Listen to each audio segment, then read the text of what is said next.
All right, what is up? Welcome to the Spoiler Kings. I am Tank Kramer and with Brandman Brandon, Brian the Grizzly. What is going on, guys?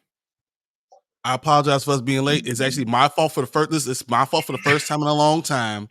First time ever. I just got home from Dune, and I left my house at 5:15. It was light outside, and I got home. It was 9:20, and it was dark outside. And I'm just saying that's a long movie. Good, but a long movie. Did you see it in Dolby? Yeah. Did you see it in Dolby? My Dolby didn't play that many trailers. Really? No, no, mine wasn't. I don't think it was a half an hour. Like, I think there was 2 trailers. Oh, They wow. played that. They didn't even do that whole like this is how you experience Dolby. That whole thing, like where they have like all the planes flying over and shit and all that like crazy stuff, that they do. They didn't do all that. Even the Did you see the new Nicole Kidman? Nicole Kidman. I saw that one with the magic one. Yeah. It was shorter. The new one. Yeah, it's new. So the new one's out. So that's what I'm gonna be treated to tomorrow. It seemed short. It was the same thing, except like she just says like, the "Oh, end of but it it's a little bit magic." different. Yeah, Exactly. like She's like didn't look at the camera. He goes, "But here," whatever she says.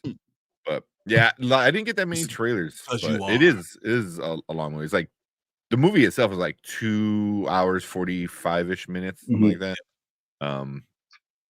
The movie went by pretty quick though. The movie went by. If you're in comfy seats, I wasn't into comfy. I really want to hear your just your first thoughts. No spoilers. I just want your first thoughts of what of the movie. For me, so I was like, I'm on Letterboxd, and I haven't put it on Letterboxd yet because I just got home not too long ago. I had to go pick up my son and stuff. But it's gonna be like 4.5, 5 stars. Like for me, it's such an amazing movie, and I think it lives up to a lot of the hype. Masterpiece. Like I see a lot of people talking about that.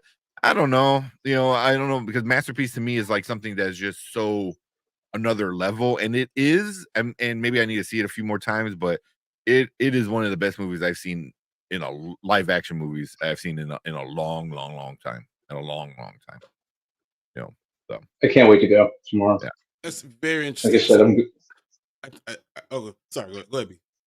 Oh no, I was just saying I'm going like directly after work tomorrow.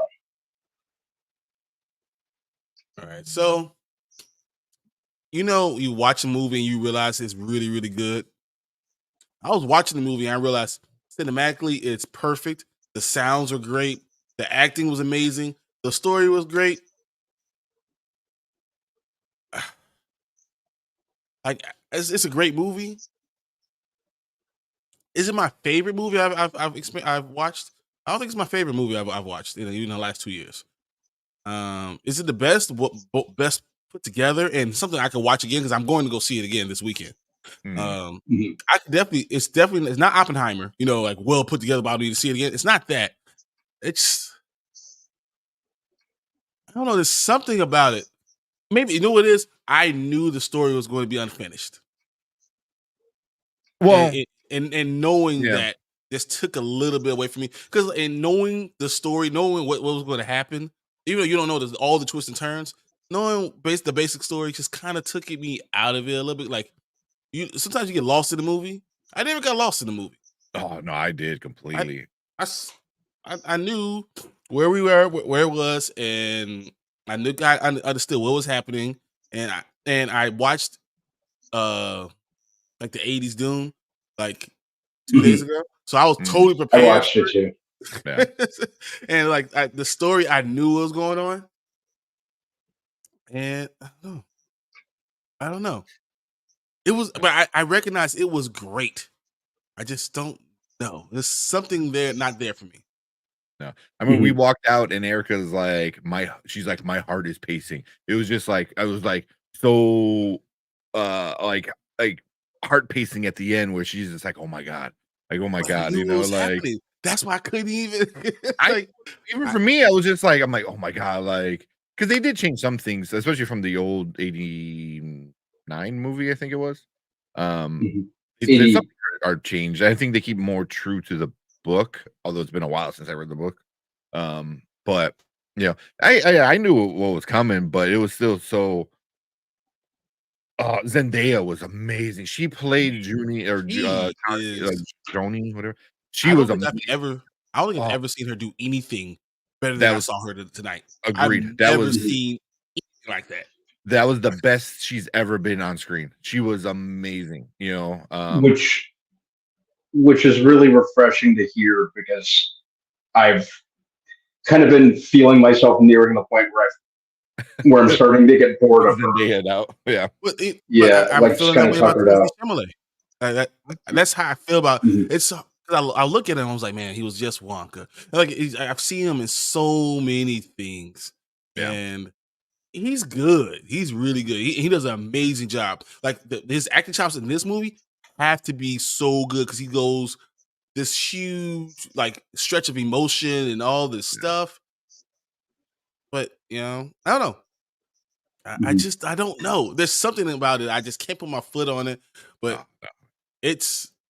I mean, if I was grading it, I'm gonna give it 4 or 4.5 stars, something like that. Yeah. But it's just maybe my hype was so high. It always is, man. That's what I'm like. Like, I was so high. I was like, But for me, it's like my hype was high and it delivered. It delivered on everything I expected. Like tone wise, visually, acting, all the acting was amazing. Rebecca Ferguson was so good. Even the little bit of Florence Pugh I thought was pretty good too. But this movie at the end, like when I was like, we were talking on our way out, we're like, this had every new and up and comer kind of the big ones in this movie. I was like, oh damn, because Zendaya's, I mean, obviously she's big, no, but she's there's a few still out there um still. Everyone from Madden Web. what? The up and comers, like there's Sydney Sweeney is like Sydney Sweeney is definitely up and she comer. is, You can't say but that. she's it.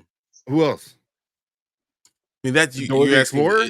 It's gonna be a long list of people that are still becoming. I mean, I think what's his name, Wolf, whatever from Stranger Things. I think he's going to Yeah. be a huge Ben star. Wolfhard. Yeah, I think he's going to be a huge star. I'm not saying every single one. I'm just saying like Florence Pugh, Anna Taylor-Joy, no Tom Holland. So I mean, there are people you say who's not there. I'm like, but Tom Holland, if he's not Spider-Man, he's not great. Yeah, I'm just saying because you didn't like I mean, I think he's just as good. You could take Timothy Chalamet and I'm not a big switch fan it. of Timothy. It's the same thing. Yeah, I'm not a big fan of Timothy Chalamet. I didn't like Wonka. I think but they're the same level. There's, I don't think there's any difference in their acting. Yeah. But yeah, it was for me like when people are like masterpiece, I was like, that's a big word. I get why people say that. I think I would have to watch it a few more times to call it a masterpiece. But for me, it was one of the best movies I've seen in a long time. It was for me, it was just like, and everything with everything. And I like the ending. I enjoyed that ending. Then I enjoyed the 89 Dune ending. I think maybe it's because I'm comparing it to all time greats already. Because it's not, to me, when people say masterpiece, if it ain't Shawshank Redemption, it's like that's a masterpiece. Like I want perfection. Is it better than Glory to me? Is it better? But I guess it is close because I will put it up there with like Inception. But I think Inception changed the way I saw movies. This didn't change the way I saw movies. I knew exactly what was going on. So I'm comparing it to those things. And I don't know. I just don't know. Yeah. No. Yeah. I don't see what everyone in chat was saying. So I know Derpy, you said I know you wanted to join, but I think we're gonna try to keep it a little shorter. So I do want to get more into Avatar the Last Airbender because I don't know how you guys feel, but I got some feelings about it. So, but today I can't wait to talk about that. Yeah, we're gonna keep it a little short with just to kind of our review, and then probably sometime next week, we'll get into more into. But yeah, we'll see. Yeah. Brand said, "What's up?" I fell into Talk to Chill yesterday, and we ended up talking about it, and I'm feeling very much. I think it's like him. I Mhm. I didn't watch what he said yet, so 'cause I was trying to keep away from everyone's opinions until I got my own, but I didn't, Mhm. I didn't watch what he did either. What he said either. mm. But I talked to him last night when I was with Anzo. So Oh, okay. the OOC. Yeah. So Yeah. I didn't. Let's see, yeah, but bring on the spoilers. Yep. Bring on the kings. Thanks, Mama Bear. What's up, Mama Bear? Hey, Mama Bear. Like, oh my. Get the shoulders of the guns out. Uh-huh. Ready for the gun show. Let's go. And then did you get the popcorn bucket? I'm not gonna waste my money on that. Did you get? Of course you did. Oh man. I saw it. I saw it in the front and I was like, nah, $25 for Yeah. something that's like a joke. I was like, I I was think gonna the go. next. I was gonna get popcorn anyway because the popcorn itself, the number one combo was $18. So I was like, I add a Mhm. pop to it. I think I walked out with it was cost me 30. Oh damn. Damn. So the total was 30 instead of 18. I was like, I think the next one I get will be the Ghostbusters Frozen Empire one. Yeah. The Ghostbusters trap. I think that's the next one I want. I want all three. I want the Slimer. I want the Trap. I want the Echo One. Like I want them all. I wish you guys could see. Look, so like I got all my stuff packed up. I'm gonna see if you guys can see this. All stuff's packed up, but Oh jeez. I have a mini wall. Stuff already coming.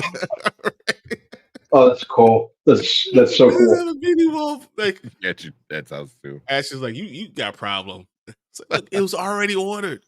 There's nothing I could do. It's too late. It's too late. It's too late. And Derby said, "Don't get any ideas." Oh man. Let's see. Brandon said, "I go to Marcus theaters. No Nicole, but Greg dude is annoying." I don't think I haven't been to a Marcus theater in a long time. I can't remember the last time. I used to go It to had to Marcus all the be time. in high school, I think. And then we got Matt Film Show. What's up, yo? Matt, what's going on, man? Oh, What's going man. on? And of course, we got Anzo. What's up? Big Ford Entertainment. Yeah, I was on the OOC last night. Kept me up all night. Thanks, Hanzo. Thanks. Nice. What after you did Dynasty Pylon? You went? It was and great conversation. Great conversation. It was so much fun. Yeah, I gotta check it out. Last night I was like, I had a choice. I'm like, all right, it's 10:00. I'm like, do I go down and edit or do I go sleep? I try to get some sleep, and of course, my son had couldn't sleep all night. So I was like, the one night I go to bed early is the day he's like, nope. Hey, you thought you'd get some rest? That's the day. Silly daddy. Derby said, I don't think I'll see it. Oh, with Dune? I'm even with me saying all I said, there's no way I would not see that. Yeah, you still gave it 4.5. That's I'm comparing it to like all-time greats. Yeah, like, yeah.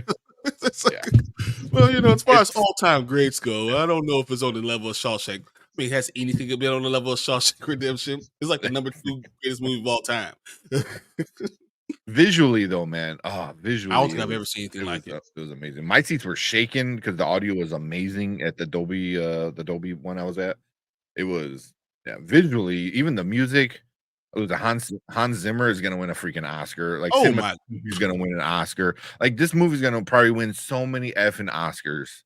Like, yeah. Whoa! Shots fired.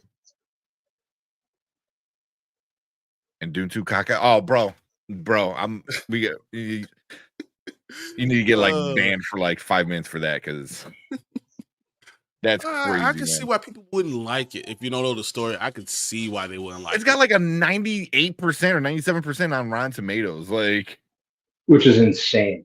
Yeah. But I mean, I'm sure that you're going to get normies in there, people that like haven't read the books or haven't watched the original ones, and they're going to be like, it's good. That's fine. Yeah. I mean, I get number one. If you want to like number one, because number one is a lot of setup and everything. This one was just like right off the bat. Action-wise, like you weren't bored. Like there's no way you can be bored in this one. The hand-to-hand combat. Oh yeah. Yeah. Right now, it's sitting at 95 for audience and critics. So, I mean, yeah. I believe it. Yeah, that means 5% of it still didn't like it. So it's still 5%. That's one Onzo. I don't want to go to work tomorrow. I just want to get up and go see this movie. Yeah, right. Just I'll be in late. Let me get some of these other ones. I feel like Zen is overrated. I'm not gonna see that tennis. Oh, Zendaya. Yeah, tennis movie. That tennis movie looks so fucking stupid. Like, yeah, anybody, you guys so say much. this, right? My wife says she cannot wait to see it.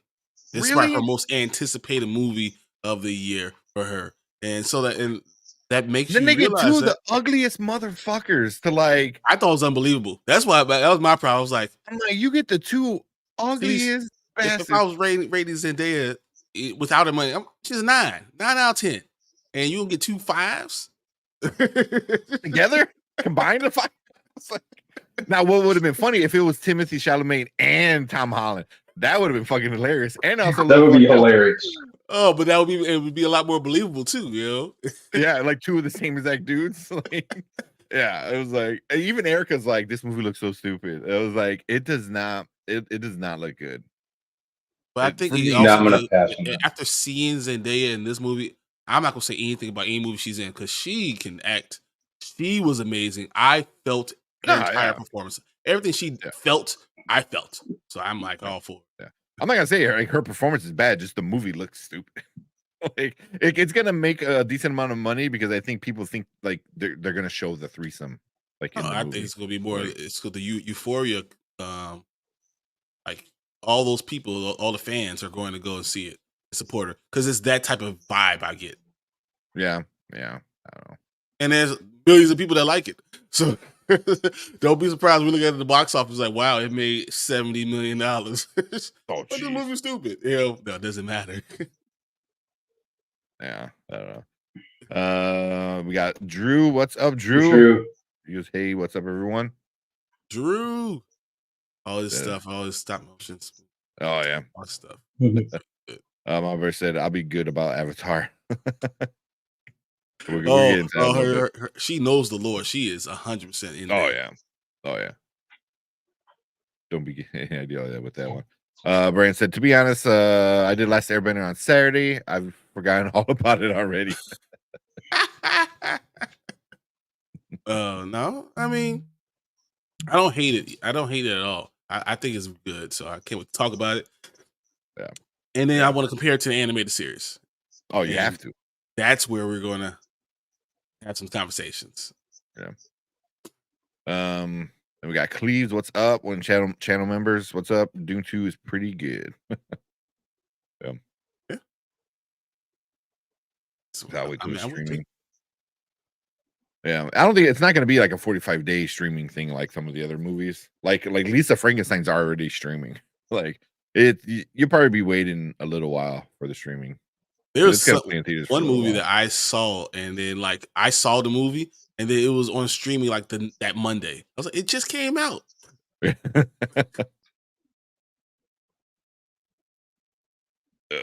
see where we at. Before you figured that was a joke. Oh, with said I haven't seen it, but the first one was not interested. See, like I get like if you want to say the first one, I get it, but this one though, like I mean, what would people say that? What can I believe? I mean, the length is one thing; it's long, and even with it being long, I feel that there are parts of it that they rushed a little bit. Mama Bear, hey. Really? Thank you, Mama Bear. That's awesome. Thank you. What's here? We got something for Mama Bear. Actually, I got this the new one here. Hey, so this one I thought was funny. Let me know what you guys think about it. She got your ass.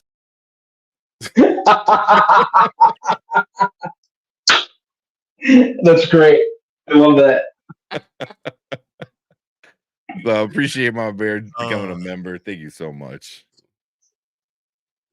Oh man. Yeah. I love, I love she's that. try. Nice. That's Alright. awesome. Oh yeah. See. No, but I feel like part of it, like in the middle, was rushed a little. Like as long as I'm talking about as long, I keep on saying that, but there was this part where I'm like, when he was going through some of the stuff, I was like, wow, that's a little bit rushed. I feel like they should have took 5 or 10 more minutes. I think I know what part you're 'Cause talking about. it just a little. I don't want to say details in any way or shape or form, but I just felt like it was a little bit rushed. And I was like, what you was take your time a little bit.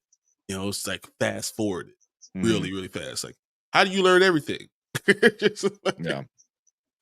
Well, there was the one thing is that it threw me off, but by the second, maybe like the third time they did it, I got it. They did some time jumps, but they really don't They tell don't you. show you, and They you don't know say how like, 2 days later or sometime later. It's just like you just like, oh, by the third time there's some time jump. So that might be a little off-putting the first time, Brandon, when you watch it. But Mhm. there are a few time jumps, especially in the first half of the movie, but it didn't take me out of the movie. It was just like I was like, oh, I'm like, oh, okay. It was just an interesting take on Yeah, but if you going through stuff. if you're comparing to like the greatest movies of all time, like that's got to be a check mark, right? You got to say like, okay, well, that's not the timing of the movie was great. I just felt like there was parts of it where I was like, wow, that's way too fast for what the story is, and they packed a lot of stuff in it. It was a lot of information, a lot of Mhm. storytelling, a lot of time was just packed in. It was Yeah. it's really interesting. It really I mean, is. I don't mind the time jumps like that because like you don't always need to be told like because also the time is also kind of vague. They don't want to put an exact time on it because then you're kind of limited, like, oh, with this. But it was like I got that, but I get what you're saying with the rush part. I don't think it was too bad. I don't want to get into spoilers, but yeah, but You could tell time by his mother, if that yeah, makes sense. yeah, That's how you yeah, tell the time. yeah, yeah. See what else we got? What we got? Oh, hold up, threesome. Yeah, then the Yeah. trailer, there's like these two white boys are trying to get with like Zendaya's character, and yeah, yeah. The man eaters playing in the background. I was like, okay, But there are people that'll like it. yeah, That's yeah. why, I'm right? sure. I'm sure it's gonna be like definitely like who I can think is like teenage girls, young girls. I think are gonna like it more than guys are. I think 16 to 21-year-old females are going to Yeah, eat it up. And guess what they do? Spend money. You don't believe me? Ask Barbie. yeah, yeah.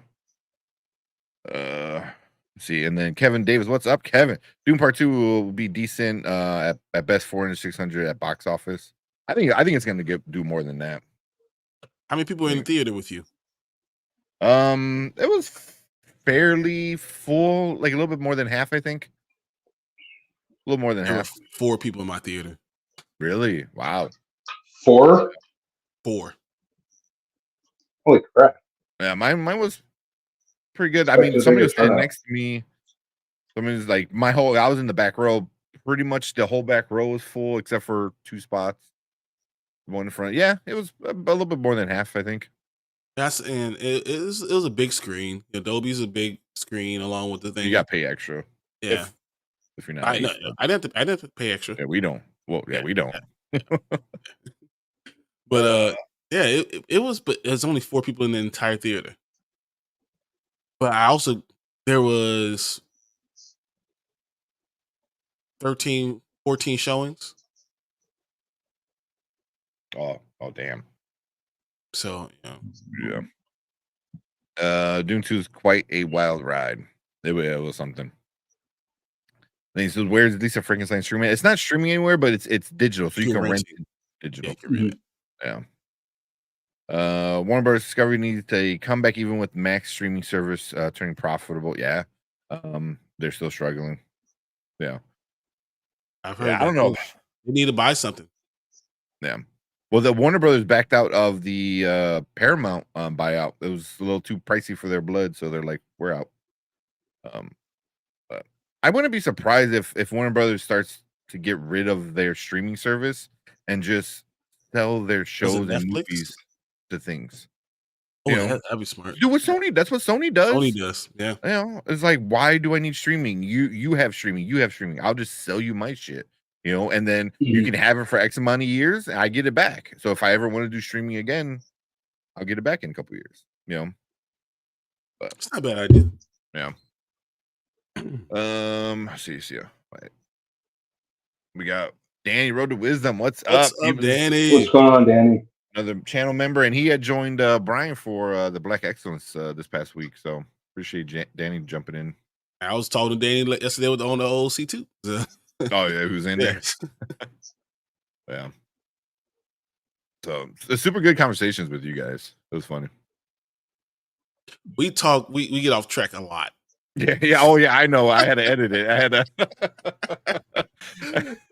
I had to cut out some of the sidetracking side conversations a little bit. But you didn't like LeBron Michael? You didn't like the Michael Jordan and LeBron James? LeBron James. Oh man. See, they packed a lot of story in their runtime. Yeah. I'm still marinating on how I felt about it. Not sure what score I'm gonna give it yet. Okay. Let me know. Do you have if you have the letterbox, drop it in the comments. I'll follow you in on letterbox. I can see that. I mean, it's. I don't know. Yeah. I'd say something's missing from me. Yeah. They're almost done with the X-Men anime series 1. One more season or the first series, one more season to go, then Avatar: The Last Airbender next. Dude, you're gonna enjoy Avatar, I think, especially if you didn't watch the anime series. I think you like Avatar even more. Yeah. If I think, we'll get into that in a little bit. I love Doom Part 2. Best experience I've had in a movie. Visually stunning. It is. Yeah. That doesn't sound for me. What's that? I forgot what we were talking about. There's about 10 people in my theater. Yeah. Because I bet Brian was the only black person in that 4. Actually, all 4 of us are black. How about that, Danny? All 4 of us were black. I walked in, I was like, well, no, one dude could have been Puerto Rican. But you can't really tell. We got short hair. He was with a black girl. I couldn't tell the difference. Could have been like X-Men 97 is streaming now? No, right? No. You gotta no. The about 3 weeks. Talking about the original. Yeah. Oh yeah. The first, the actual from 1997. Yeah. Exactly. Yeah, he was catching up with that one. Yeah. He said, "Wow." Cat. All right. Let's get into some of this stuff. We got a bunch of topics to get into. Oh shit. Hold on. I was trying to share the thing real quick. Sorry. Share what? Share it on a few of our Facebook groups that we're in. I did it on Spoiler King, so I didn't do anything else. Yeah. Well, I see when I don't know how you guys feel in chat because I know some of you guys stream, but I don't like to, especially in our group. It's our group, so it's whatever. But in like other people's groups, I don't want to like post it every single day. No, I don't. I've seen people do that, and I'm like, okay, it's like you do it every once in a while if you feel like someone might care, but you don't really just want to bombard someone because it becomes spam. Honestly. Yeah, it becomes boring. Yeah. Oh yes.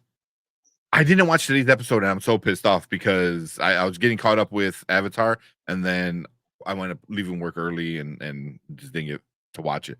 But yeah, season 2 so far is fire, man. I've watched everything I've watched. It's getting better and better and better. Yeah. I heard today's episode was really good. Like the last week's episode was amazing. Yeah. Yeah. So it is really good. That's on my list to edit because we did. I think it was me and Brian. Just did a quick. So far, what was going on with season 1, the first 4 episodes or something. So, yeah, but yeah, definitely. I know Brandon. I know you said you were kind of like about it. Season 2, man. Yeah, because I hated. Well, I didn't even finish season 1 because it was pissing me off. Yeah. If you go into season 2 knowing that they're not going to have their helmets on, but just look at the story and follow what they're doing, it is amazing. It really is. Yeah. I was like, I'm impressed. Yeah, it's really good. And I gave up on it. I didn't think season 2 was gonna do anything because I'm like, season 1 sucked so bad. So yeah. I said I know you're talking about that the magical Negro. Yeah. It's yeah. I think I am. Of course, I said it before. I'm going to go see it. This is because I want to see what it was doing, but I do have problems with it already. Yeah. I have problems, but David Alan Grimm is a comedic genius. I feel like he does a lot of good things. Maybe the tongue in cheek is good. I just worry about the people that don't understand things are tongue in cheek. Yeah, and take it for like face value. Like, Exactly. Yeah. Let's see. Then Shogun, I gotta watch that because everyone's talking. Have y'all seen the first? How amazing! No, I watched the original from was it the 80s? Maybe when was the original Shogun came out? I remember. Yeah, it was a while ago. It had to be a long time ago. Yeah. I mean, it was not the greatest looking thing, but it was definitely my thing. My grandfather liked, so I wind up watching it with him. But this one I heard is like top notch. Like it's the best. Like the story is unbelievable. I mean, it's so good in so many ways. Yeah. So that's definitely on my watch list to watch because I heard the first 2 episodes. I think first 2 or 3 episodes are out. I've only seen the first episode, and my mouth was dropped. Like, I was like, what? Yeah. Really? That Shogun is fire. I can't wait till Tuesday to see the next episode. Yeah, definitely gotta do that one. And there you go. So I hated season 1 too, but this one's so good. Yeah, that's what 80s and 90s. Was it going into the 90s? Yeah, that's what I thought. That would be late 90s, early 90s. That's why I was going to say, but I didn't know enough, so I just kind of shut up. Yeah. Sure, an excellent start. So good. Yep. First 2 episodes are out now. Yeah, I think it's Hulu. I think it's all Low-Key Cave. Posted like how great it is. I'm like, oh shit! Like, I forgot it was coming. It was already out. So. Yeah, I have Hulu, so I see it all the time. Some commercials. I'm never on Hulu that much, but all right. Let's talk about this crow thing and let have Brandon vent for a little bit about how bad it looks because it's bad. All right, let's set it up. Let's go. All right, everyone. Welcome to the Spoiler Kings. My name is Tank Kramer. I'm with Brandman Brandon, Brian the Grizzly. And we just got some news a few days in now. We have our first look at the new Crow reboot with Bill Skarsgård. Let me bring him up. But first reactions. Before we get into Brandon, because I know he's got some feelings about this one. What do you think, Brian? Can I have a disclaimer first before we get into this? Understand this. This is when Tank loves the Crow. Oh yeah, loves the Crow. Like he's an all-time like huge fan of the Crow, right? I just bought the 4K box steelbook thing that released, and this one loves it too. Like it's one of those things that they think is like off the top, so great, right? So I'm going to let you guys just understand that. And I thought the Crow was fine. It's good. I recognize it's good. I was like, but it's not necessarily my cup of tea. But I have feelings about this. I have feelings about what the hell that we just saw. Yep. What we're looking at. Dressed up as him for Halloween in 5th grade too, by the way. How many times you said? I did too. I don't know if it was 5th grade, but it was like somewhere 5th, 6th, or somewhere around there. Me too. Yeah. I mean, I wind up looking like Sting instead, but like Sting. But Sting looked like the Crow anyway, so yeah, that works. I'm okay with that. All right. So you got any quick things about this, Brian? But besides that, I think this is awful. It is awful. But I want to hear what Brandon had to say. This I thought that this was just so disrespectful. And I'm not even a huge fan. That's why I was trying to say you guys are huge fans. I'm not even a huge fan, and I'm like, really? This is where we went with this? And someone signed off on this? Really? Like, did you watch it? Oh, real quick. There's Nice. You do like Sting and the Crow. Like you really both of them. I can see it. I see both ways. That's awesome. Yeah. That was maybe like 7th or 8th grade, maybe. But yeah. So. Oh man. That's awesome. All right, Brandon. Oh, bring it up. All right. What do you think about this one, man? Get him. So my first question is this the Crow or is this that girl from Chappie, first and foremost? You know, friggin' Post Malone looking face ass over here, friggin' Croast Malone. Dude looks like every friggin' SoundCloud rapper combined. This man looks like his hero is Jared Leto's Joker. This looks like a friggin' guy that you went to high school with who dropped out, and now you see him at the local gas station. Now he tries to ask you for Swishers because they won't allow him in the gas station anymore. I bet this guy worships the Island Boys as his own personal deity. Looks like a friggin' works for a struggling tree cutting service, and now he's addicted to Xanax. He probably pleasures himself for little peeps Instagram pictures too. I actually feel like I saw this guy like tweaking on the Metro Mover and on the beach when I was in Miami for work last month. What is this?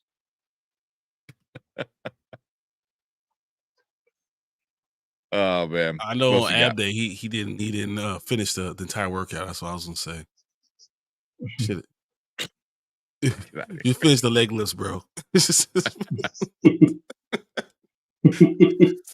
what I'm saying. Oh man! I mean, the dude looks like if you walk downtown Chicago, you see a bunch of dudes like this in the train station, like the underground train stations. Like there's some like junkies like this. So you go in any major city, really, right? I mean, oh, but it looks like he's from Oregon in the 1990s. You know? Yeah. Like literally, no. Why you have a winter coat on with no shirt? I don't even understand what's going on right now. And your nipples look cold. You probably should cover those up. Also, this is one of the worst tattoos I've ever seen. What the fuck is this? Like, what? Yeah, is the nipple supposed to be the eye, or is it? Is the nipple supposed to be the eye? Yes. I'm like, what? And the nipples crying? Like it's so over designed. Yes. It's just hey, no, the other eye's the all-seeing eye right above it. He took it out. Really, they didn't learn anything from how much the Jared Leto Joker got mocked. You know, the Crow in all different even though there's multiple iterations, it was always a pretty straightforward design.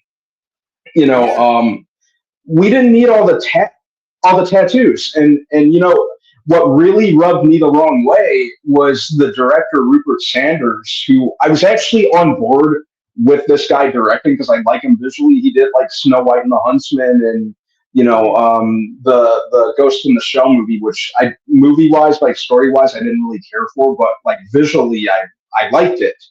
So I was like, maybe from a visual standpoint, they set him up with like a good script, and they had a pretty good actor in Bill Skarsgård.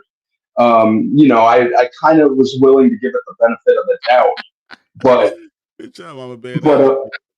Takeshi Crow 9. Takeshi Crow 9. Yeah, that's a good one. He looks like Robin. Robin got caught, and he's dressing up as the Joker. Like he literally looks like this half is Robin, and this is like Jared Leto's Joker. Like it's awful. It is really terribly designed. I don't know what the hell they're thinking. It's too much. We didn't need all the the director actually went on record. I was reading up on it yesterday. He actually said that he drew inspiration from people like Post Malone and Lil Peep, and that really told me all that I needed to know. So instead was he going to be a SoundCloud rapper? Yeah, actual like rock stars or like punk rock or whatever like that. Like this isn't it. Post Malone, I'm sorry, like I'm sure he has some good songs, whatever. I don't know. He's not a rock star. He's not, Post Malone that made those choices, those bad choices because of wealth. Yeah, yeah, and I feel like it's really going to date the movie. Even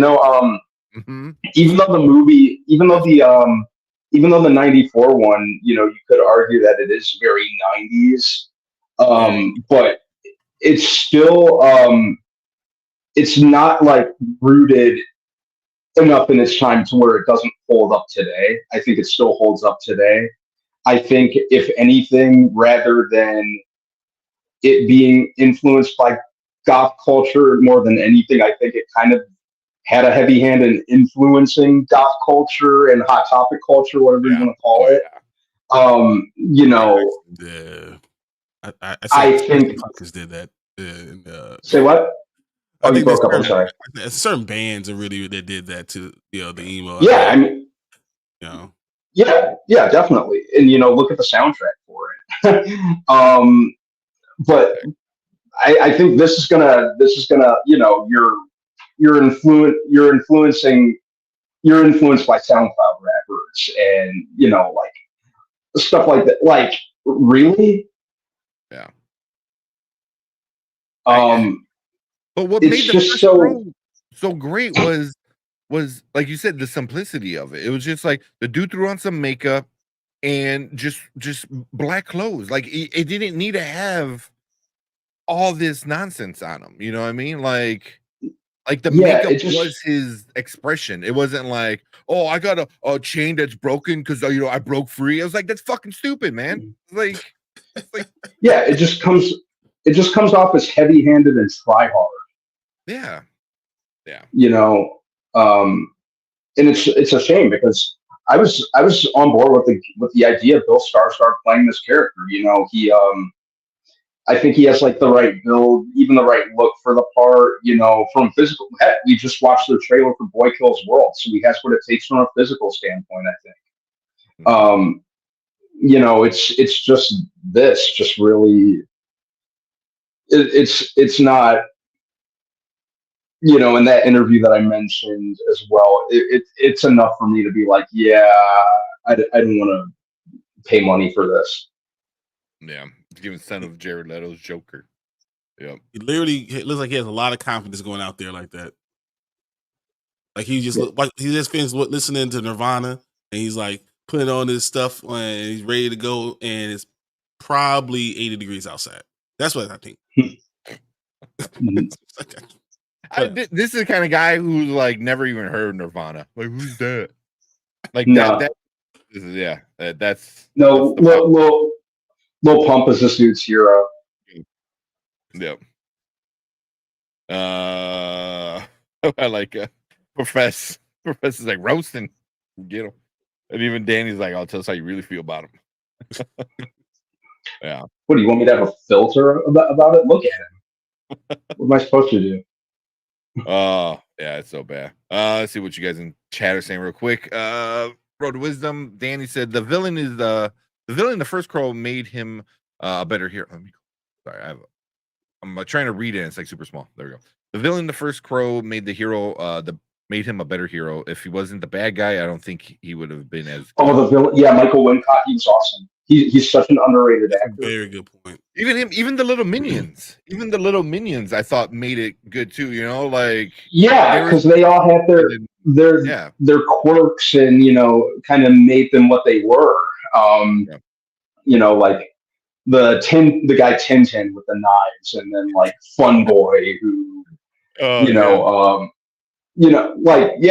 they were great though, and like you wanted Eric to like get these dudes, the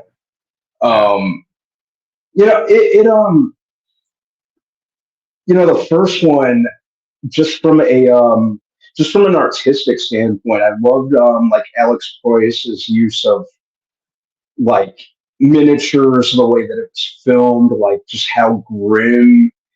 And we throw this word around a lot when it comes to the movie The Crow, but yeah, like I think it was like the definitive, like one of the more definitive kind of like gothic movies, just from an artistic and visual standpoint. And I'm a lot of that stuff was out there. I mean, so women will say The Craft. I mean, there's a lot of stuff out there that, so yeah. And if you think about it, The Crow is really like RoboCop for the goth crowd. But But no, like just so much of it worked, and just so much of it, there's a reason it's such a cult classic, and why so many people hold it sacred. And it's interesting because I'm sure you guys know they've been trying to like remake The Crow for like years and years and years, and they've cycled through so many actors who were, rumored to play the part. At one point, it was going to be Bradley Cooper. At one point, it was going to be Tom Hiddleston. Before Bill Skarsgård, they were saying Jason Momoa. That's what Jason Momoa would be. He's too much of. He's too big. He's too much of a bro. Yeah, he's too much of a bro. He's not like. It wouldn't be the. Yeah, it wouldn't be. It wouldn't be the Crow. It would be the bro. It would be the albatross. It'll be. He wouldn't be able to just jump off of things. He'll be. I don't know. It's he's a big dude. Yeah, he's a big like hulking like brute of a dude. Yeah. I don't.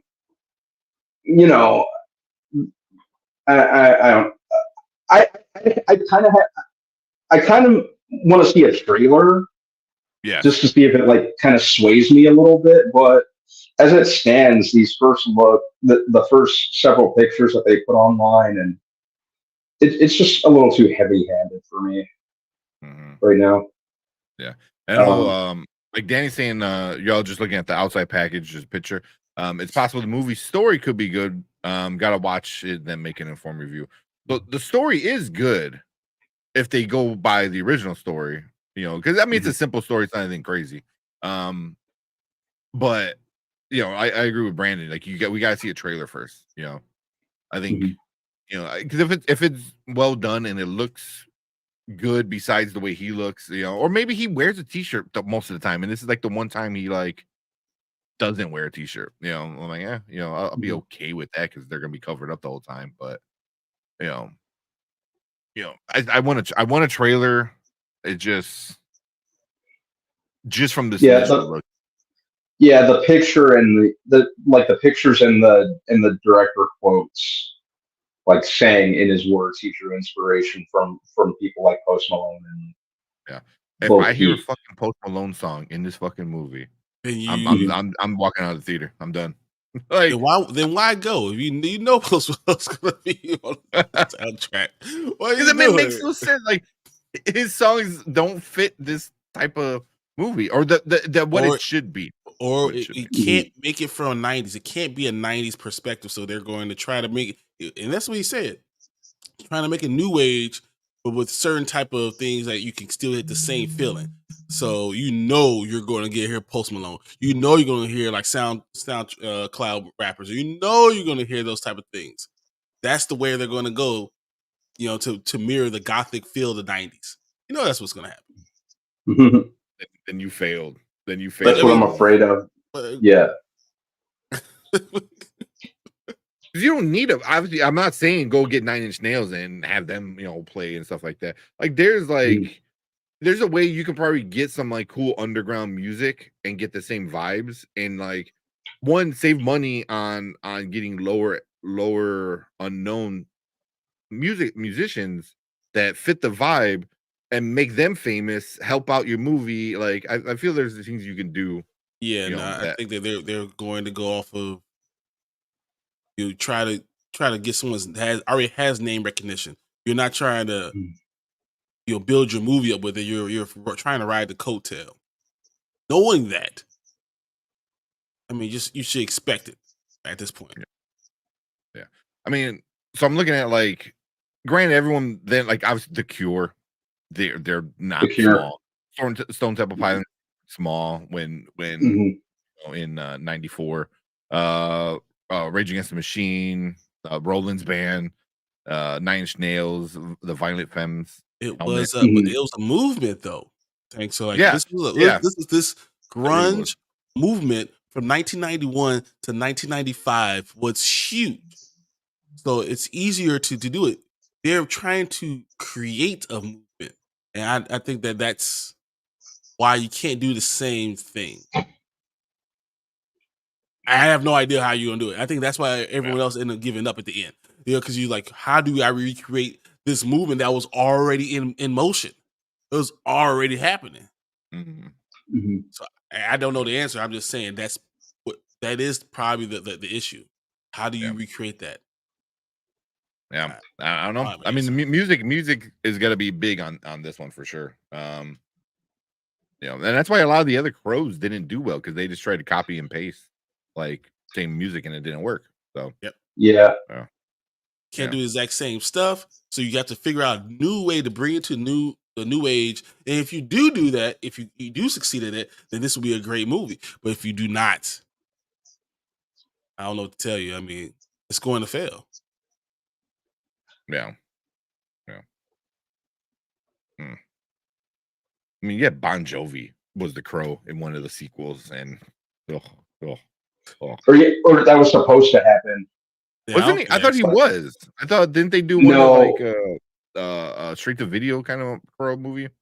It was with Edward Furlong, and it was horrible. Or there were two direct to video sequels. One was with Eric Mabius, who played one of the characters on Ugly Betty, and then they made a couple years after that with Edward Furlong, and it was freaking horrible.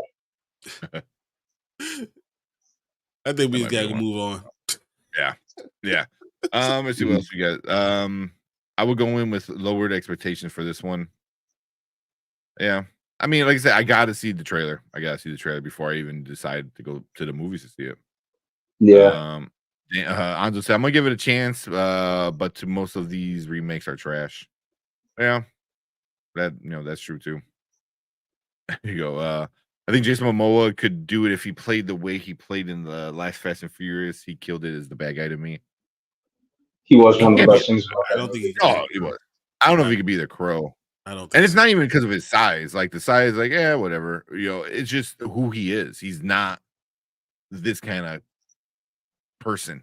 Like I don't know if he can even get to that kind of like, hey, you need to be depressed and super sad. You need to be emo. And I don't know if that dude like knows how to do that. I just don't see an emo guy that's gonna be. I think being 6'4" does play into that. Like I'm not gonna have Alan Richmond go be Wolverine. Like there's just things that that doesn't fit. I think that's one of those things that doesn't fit. Well, to be fair, Bill Skarsgård's a pretty tall dude. He's tall and skinny. He's not tall and 240. I got you. Like it's like asking me to go do something that requires you to be 5'10". But you'll see the screen. It's going to take you out immediately. Yeah. I mean, I don't know. Like, I don't know if Brian knows who Danzig is, but Danzig is like Danzig not anymore. Yeah, but he's a huge dude and black hair and all. Well, not really grunge. It's more of like punk rock. He's definitely emo before emo was a thing. Mm-hmm. But yeah, he sang in the Misfits. So Misfits. Yeah. All right. Let's try to skip around a little bit. All right. Oh, one last thing. Not this one. We'll get into this one in a little bit. The Crow's lightning in the bottle. Yeah. Brands can't be duplicated. And this is the one I was thinking. People will go see the Crow remake. Bad Boys 4 is going to overshadow this film when they both come out in June. And that's what happens. This got moved to a different date, and Bad Boys got moved. They're like, okay, we're gonna put it a week ahead of this. And then moved it up 1 week, and now it's going to kill it. Yeah. So, which probably should. But cool. Yeah, I know all you guys are chit chatting in the chat there stuff, but we'll move on. But yeah, we were a little disappointed with this first look, but once we get a trailer, we'll make a better decision whether or not to support this film or not. But so far, not feeling it. I'm going to see Bad Boys 4 with the slap. Exactly. Exactly. We'll see Bad Boys 4 before I see this. Absolutely. But cool. Leave a comment down below. Let us know what you think about the first look at the new Crow with Bill Skarsgård. Did you like it? Did you hate it? Let us know. Make sure to hit that like button, hit that subscribe button, and come and join us every Monday and Thursday. Talk movies, TV, rumors, leaks, all that fun stuff. So come and join and be part of the spoiler crew. Thank you guys so much. And if you're watching live, stick around. We're going to move on to our next topic.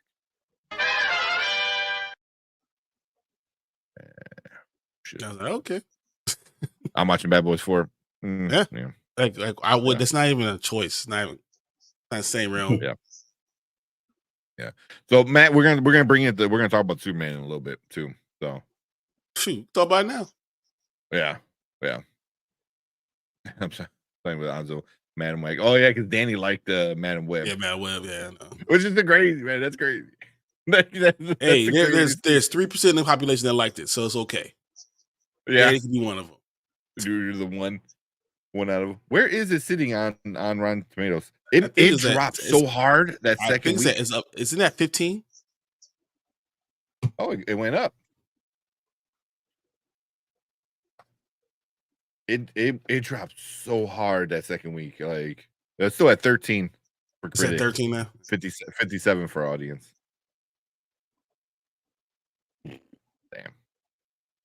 Damn. Oh shit! And that Spaceman movie with Adam Sandler released today, tomorrow. I think it's coming out. I soon. didn't see it. I think tomorrow, right? Is it tomorrow? It might be tomorrow. I think the first. Yeah. Did you guys see it? I didn't see it at the theater when I was there. Well, that's on Netflix. Oh, Netflix. Okay. Yeah, it's gonna be a Netflix thing with the giant spider in space. Yeah, I thought that was Netflix. Movie theater thing because they do that. Yeah.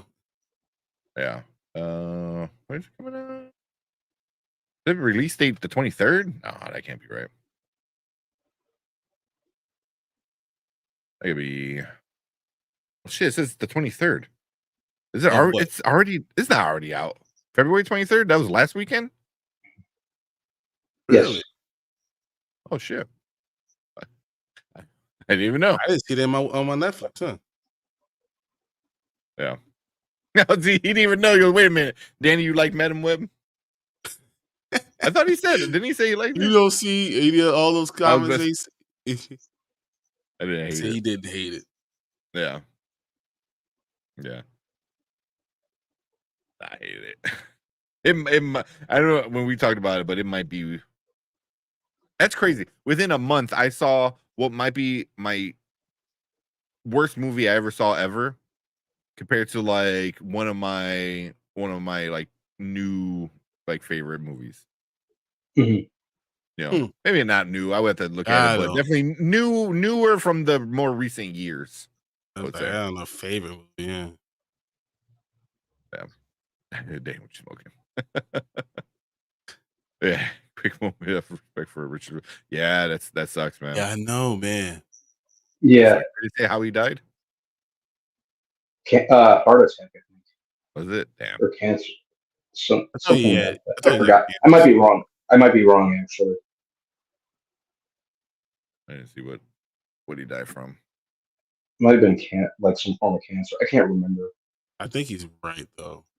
I know he had a lot of health problems.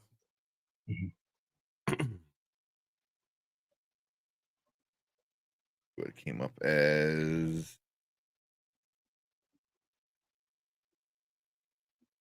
Really? I don't see it.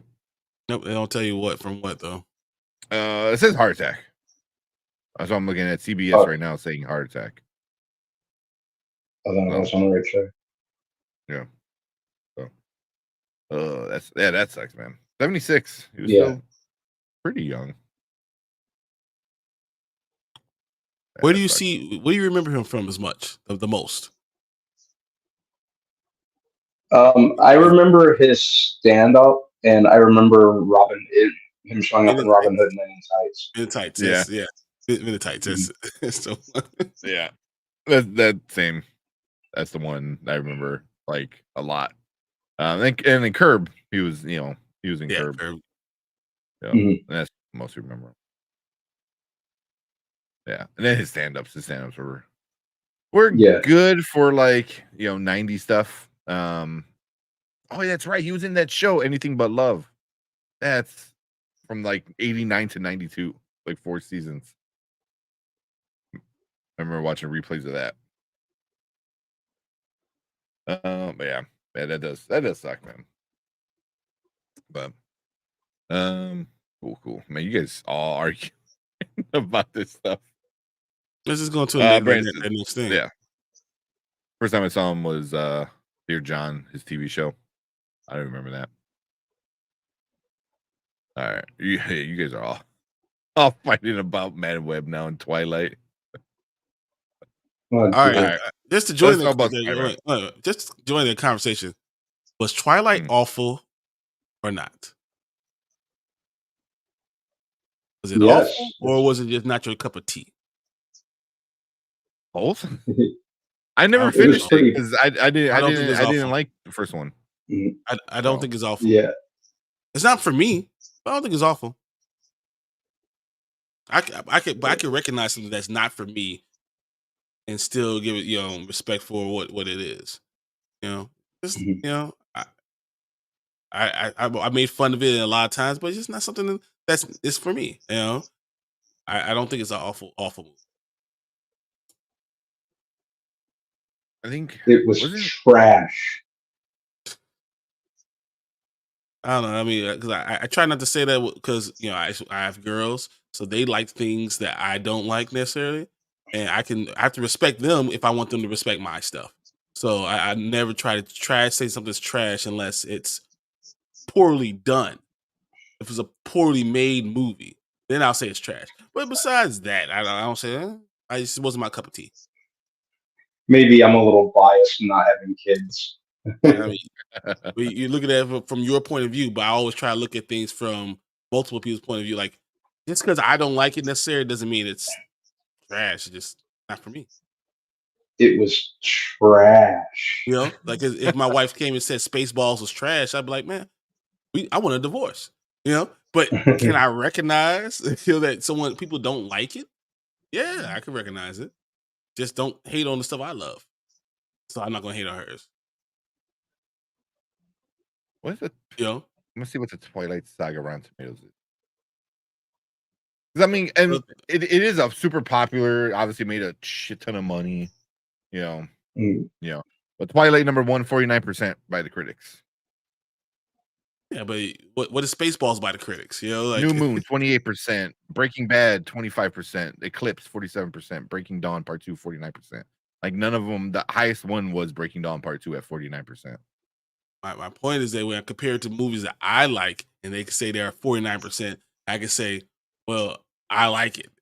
So like Spaceballs 57%. And is that more to do with just men? Because men like men shit. I think it's part of it's a sexist thing that even to make that and not recognize that things could be that way. Trash. I don't see it that way. You can. I think you can make a better argument for like Spaceballs being bad because it was meant to be bad. It's a spoof, so it's gonna be goofy. Where like Twilight was. I like that. I think I'm Gonna Get You Sucker. I love. There's movies that are good to me that are not necessarily good to other people, and I can recognize how that works.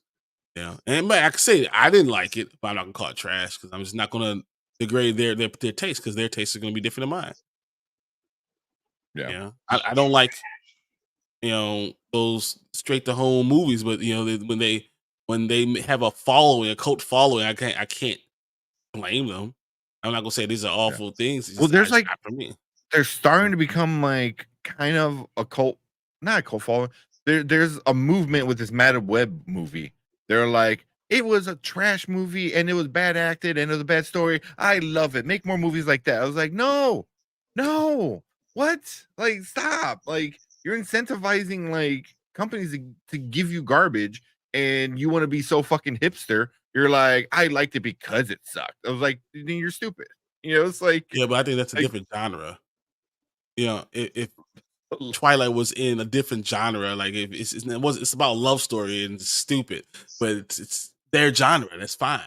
But when you come to my genre, when you come into my comic book genre, then I could go ahead and say that's stupid because it's in my genre. As long as you stay with you, some people love Definitely Maybe. Some people don't. I'm not going to freaking hate Definitely Maybe with a. Some people love not Definitely Maybe. Some people.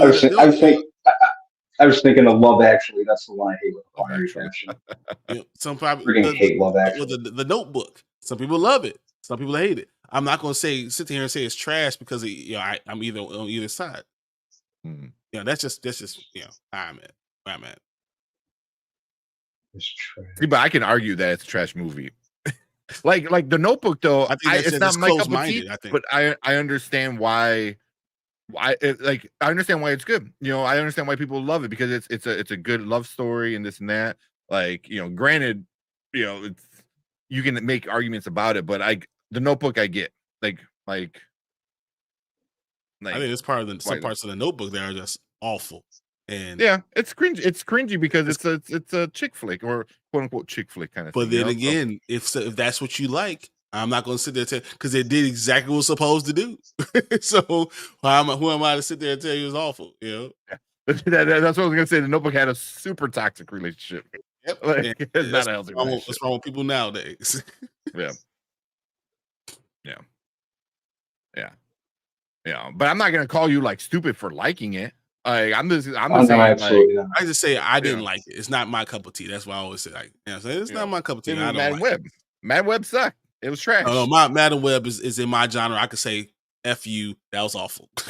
You don't do that in my genre. But if you're going to be in the chick flick type of genre, if you're going to be in that romance, rom-com, all that stuff, even if I don't like it, I can respect because you're in your genre. I can't go and look in your genre and tell you it's terrible. Once you come to my genre, I can tell you it's awful. But just as a movie, not even as a genre or whatever, you had this stupid fucking baseball scene. That's so stupid. You're sparkly like vampires playing baseball. The whole thing made no sense. It was stupid. Like what? Why does it not make any sense? Like that's what you do. Why can't they play baseball? I mean, they've been around for centuries. Why can't they never picked up a bat? Yeah, that scene was pure camp. It was goofy. Just like Top Gun.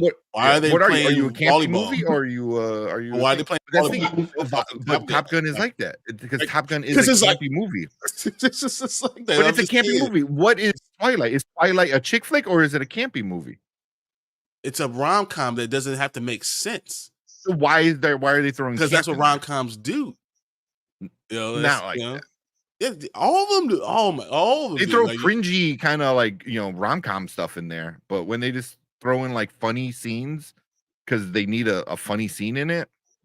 No, they did it because their target genre was 13 to 16-year-old girls, and so 13, 16-year-old girls like watching baseball, and that's just a sport that they can understand. It's just with bats and stuff like that. It was, but it's you're taking this small part of this big concept. Like it is a Mormon adjacent. You're taking a little, it is Mormon. It very super super much Mormon. is. Yeah. I put it above the Twilight. What, the Mad Web? Oh, geez, I wouldn't even do that. Twilight is a rom-com and target young girls, which it is. That's fine. So that's why I'm saying like it's not gonna be anything I'll ever like, but I'm not gonna sit there and tell you it was trash because if you like rom-coms and you're targeting that target audience, you did a great ass job. Now when you come to my comic book genre and you talk about comic book stuff and superheroes and you do a terrible ass movie, I could say that's a terrible ass movie. But if somebody else that doesn't like comic book movies comes in and says Madam Web is trash, are you going to be offended? I wouldn't. You're like, that's not your genre. Don't talk about. I wouldn't care about what they said though. Honestly, I wouldn't care because they have nothing to stand on. But if you like comic book movies and you watch it and say it's terrible, yeah, cool. But no, I'm just like, what if they're not a fan? They're like, oh, I don't like comic book movies, but Iron Man. Yeah, I would say then why'd you go see the movie? My boyfriend dragged me. Okay, then I don't care about what your opinion is. But if you're able to like say why it sucks, then that's fine. I have no like if you say it sucks because I hate that he flies around, then it's not for you. But if you're like it sucks because the story made no sense, this was convoluted, the pacing was wrong, then you're making arguments. You might not like the genre, but you understand how a movie should be made. At the very least, we're talking about Twilight once again. So if they love a love story with a little danger. The idea is a bad boy, which little girls like that idea of a bad boy. Like, so is pandering enough to bring in an audience? I mean, it is. I know it is, it's not but if it's not for you, pandering at the end of the day. if it's what they like, for little girls. If that little girl likes it, then and the whole group of little girls like it, yeah, I guess fine. I ain't gonna. I mean, I'm not gonna go see it. I ain't getting my money, but I'm not gonna say it's trash. I just say it's whatever. Do what you do. It's for you. So I it's mean, you not could have for had me to little even talk about. vampire boy and little wolfie boy, literally tugging at Kristen Stewart for an hour and a half, and it would have made money. Did that make it a good movie? I don't know if it would have worked out. I think that it had It more of a would have story. made. And I think that obviously Robert Pattinson is a good actor, and Yeah. like I think I'll give Kristen Stewart. I think she's a pretty good going actor. looking at it and breaking it down. No, they are good actors and actresses. No, this stuff is fine. It's not necessarily what you're into, but it is fine. So that's why I'm not going to sit there, and tear it down because it's just not for me. What's up, Tony? What's going on, Tony? Yeah, I mean, I'm not gonna tear it down and say like, "Oh, it sucks," and you're stupid for liking it. I'm gonna say like, "This is why it sucks. This is why it's a bad movie." And I think John Campea brought up a good point the other day about giving movies negative reviews as a critic when a movie doesn't meet your expectations, not the expectations of being a good movie or a bad movie.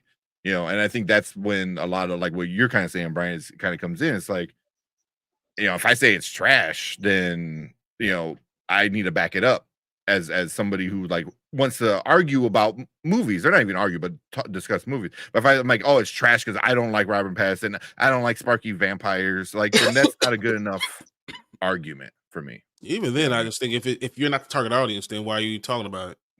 It doesn't matter because not every but I would say like to me, The Happening is one of the worst movies I've ever seen in my damn life, ever. Yeah.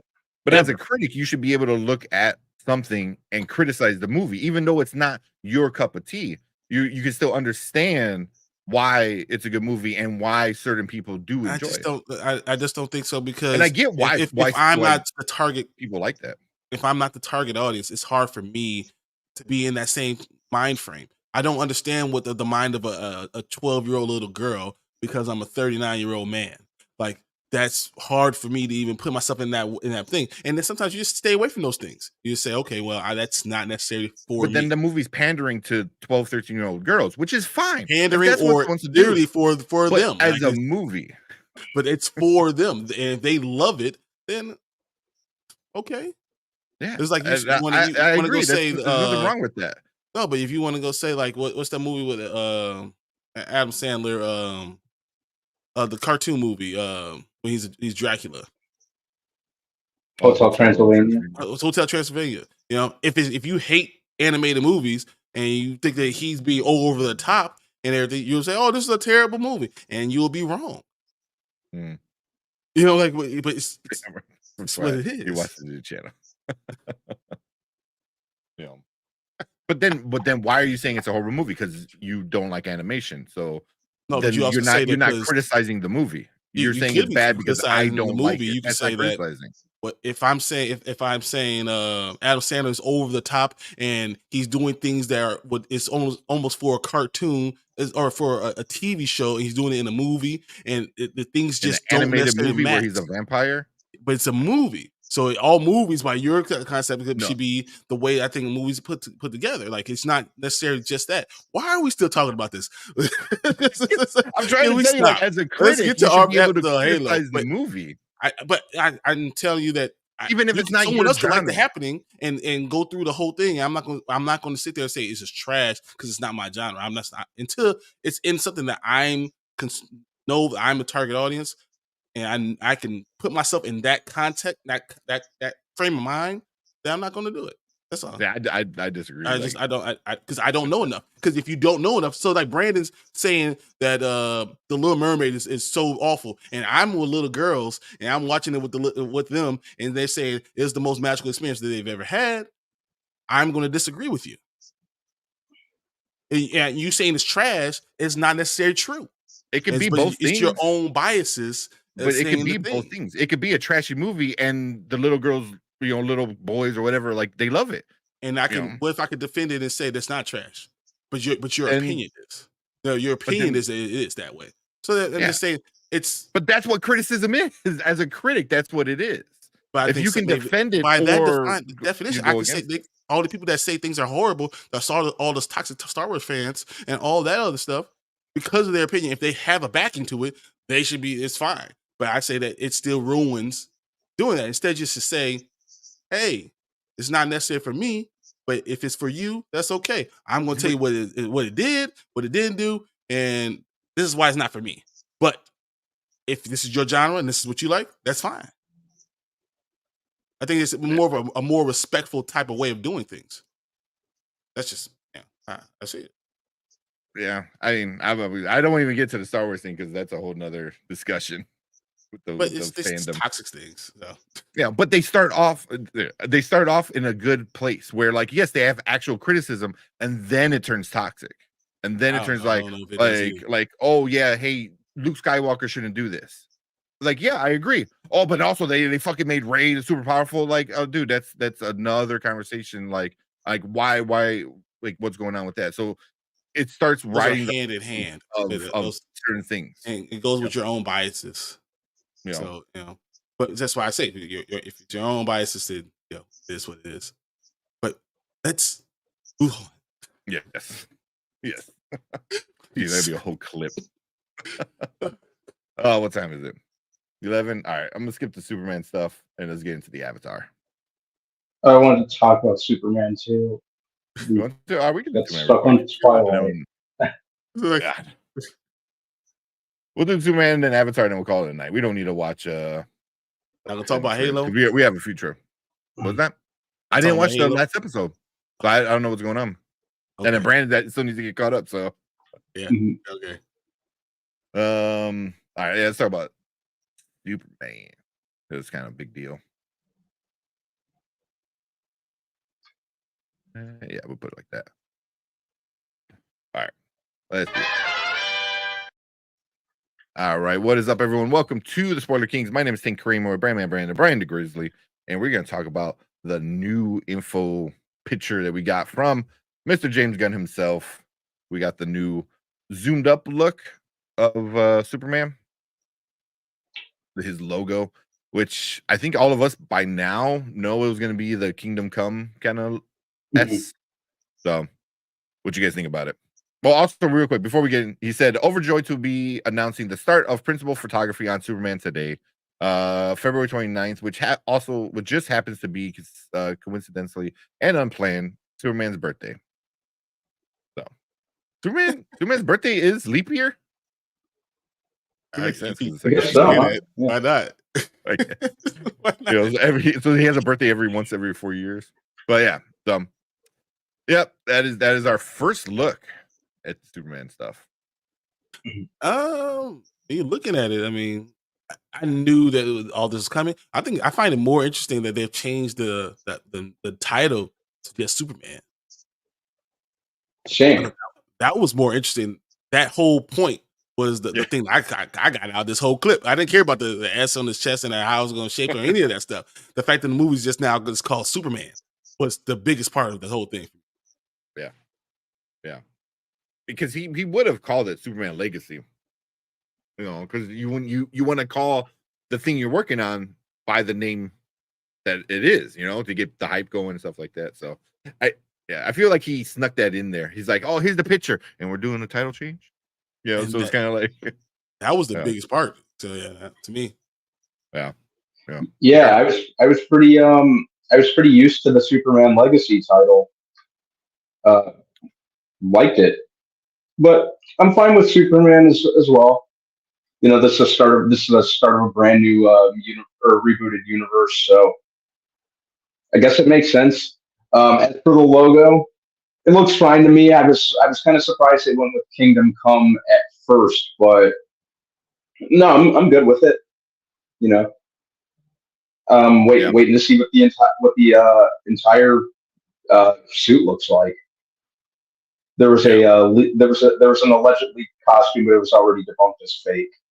I know which one you're talking about too. I saw it, and it didn't even look like this one, So yeah, it looked very old TV show Superman from like Mhm. black and white days. It was really bad. Mhm. I'm like, please don't be that. Please don't be that. Like, you trying to ruin it already, James Gunn. Yeah. Don't do that. Yeah. Oh, Mama Bear. I take never loved the Kingdom Come symbol. It is kind of weird. Like, Mhm. I remember reading Kingdom Come for the first time. I'm like, why does this S look like that? Like, Yeah. it's an S, right? I mean, is it just me? Mhm. Why do you Yeah. think they went with that? I don't know. That's a good question. Is Yeah, there going to be a new villain, or not a new villain? Because there's nothing new about Superman. Is there going to be a villain based on the way that he chose the symbol for Superman? Maybe.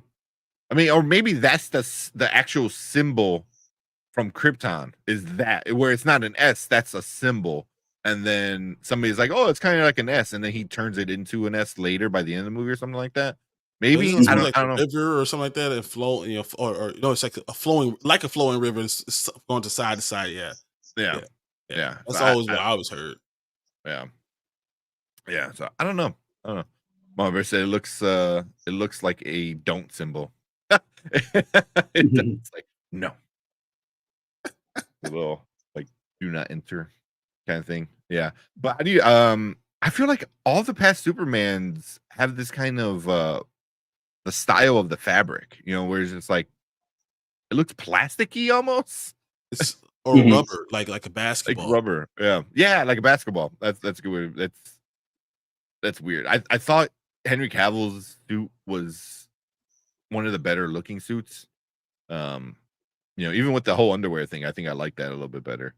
You know, but also I don't see enough people talking about the snow on this thing. Like, why is there snow on it? Because that's isn't that the ice Fortress of Solitude. I don't know. fortress? Yeah. Yeah, so it's in the Yeah. middle, North ice Pole, everywhere. So he's Arctic. learning all this stuff out. This is what he's figuring all this stuff out. So I think that made sense. That makes sense. That makes sense. Like it comes. Oh, that'd be kind of cool. It's like he's learning, and then it comes out of the ice or something. Exactly. Or- Exactly. Well, they did say. Well, they did say this is a Superman who's like 3 years in, if I remember. Oh, okay. Um, That's cool. Yeah. But yeah, it kind of sets itself apart from the previous S logos. So Mhm. I kind of understand. I kind of understand the change, but I'm definitely looking forward to seeing how this movie pans out. I kind of just like the direction that James Gunn seems to be going with it. I like that we're going to see other characters like what the engineer. I think that's super cool that she's going to be in it. Friggin' Mr. Terrific. Really like the actor playing him. Hawk Girl, Guy Gardner. Yeah. Sure. I think it's. I have a good feeling about it. Yeah, I'm looking for the Just picture. overall. Is the cast took like a selfie the other Yeah, they day? did. Yeah, when they started. Yeah. Yeah. But yeah, I mean, there's Hawk Girls in it. I mean, there's a bunch of freaking like younger. Oh yeah, the Dora the Explorer, the chick from Yep, Dora the there we Explorer. go. She was in Madam Web. She's gonna Mhm. be Yeah, she's gonna be Hawk Girl. yeah. Oh, here it is. Yeah, there we go. So that's the cast picture from the other day. Mhm. So a lot of Mr. Terrific. That's Superman back here. What's the dude that morphs into stuff or absorbs things? Um, They casted him like pretty early on. yeah, Not they casted him like Metallo or shortly after. Not Metallo, no. Metallo. I think is it Metallo? It might be Metallo. I don't remember, but I yeah, don't think I think he's right.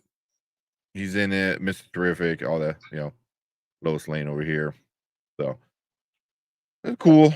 Seeing a bunch of Metamorpho. Metamorpho. There we go. Hey, thank you. Yeah. So seeing the cast all together, I'm like, okay, cool. That's there's gonna be a lot of heroes in this, so it's gonna be interesting. Mm-hmm. He said, I don't know any of those characters y'all named.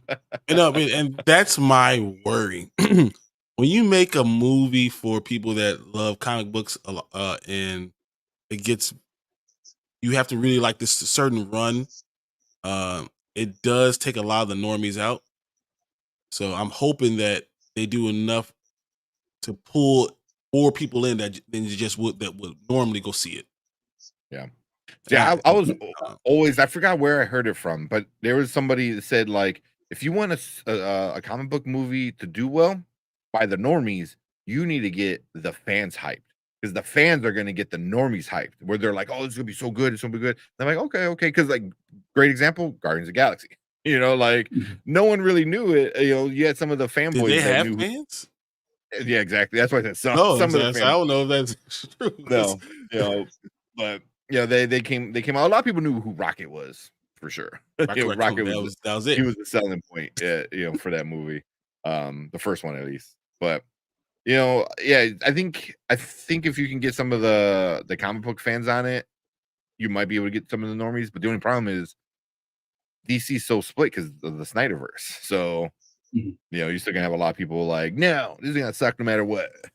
This could literally be a masterpiece, and you're gonna have like so many people are like, no, it sucks.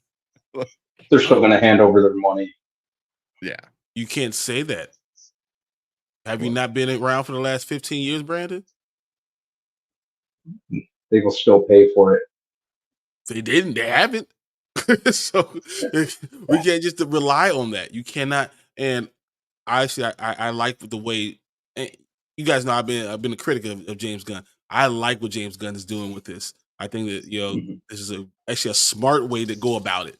I'm more of a fan of what he's doing with this than I have been, and I do still worry that DC does not have fans that are spending money. So you're going to have to grab a lot of people. You got to grab general audiences. And if you do not do it well, you will lose it. You will lose money. You're not going to make the money that you should be with these great characters and great storylines that he's using. So that's where I'm hoping that they can grab some normal people and they'll like it too. Yeah.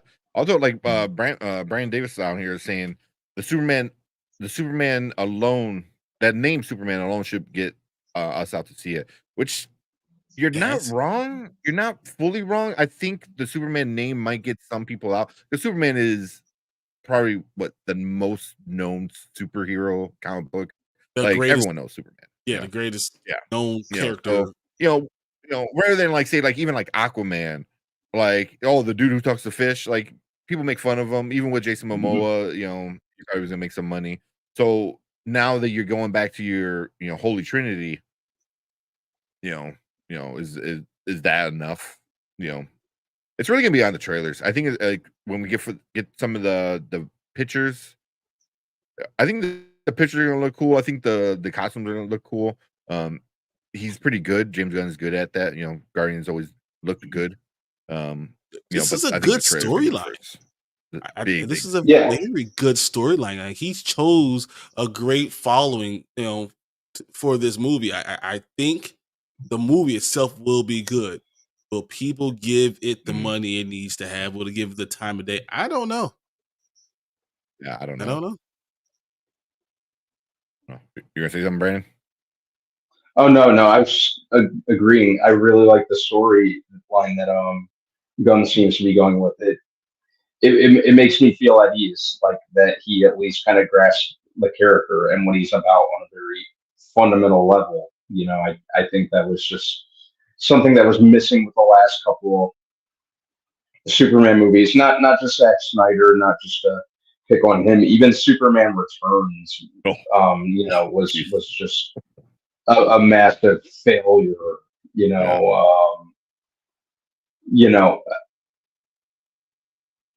I could go on. Do you think that Superman's just a very hard character to write for? Because a man who has, that could do anything means that powerful, it's hard to make interesting storylines, and that's why you have to take an interesting storyline and go with it, and you got to hope that you grab the audience, because I guarantee you James Gunn is not going to write a bad movie for Superman, but does it not get box office money? It's possible, but then if he does a great movie, maybe he gets a following afterwards. So, I don't think he's necessarily a tough character to write. I don't think technically any character is a tough character to write if you lay aside the time to get a grasp on and understand them. I think that's what was missing from, Man of Steel or Superman Returns. I don't think on a fundamental level, Bryan Singer or Zack Snyder really grasped the character. I think they took the lazy way out and just trying to turn it into a big Jesus allegory, which I think is one of the laziest things you can do. Bryan Singer did that, and then Zack Snyder did that, and when he wasn't looking at him as a Jesus allegory, he was looking at him as an action figure that he could just use to smash things with. And I think when I heard what the direction that James Gunn was going, that the movie was going to be about kindness in a cynical world, I kind of felt very, very comfortable. I'm like, all right, he kind of seems like he gets what Superman should be about on at least a very fundamental level. Now, I know we're going to have to wait until July of 2025 to really, really make sure that he does.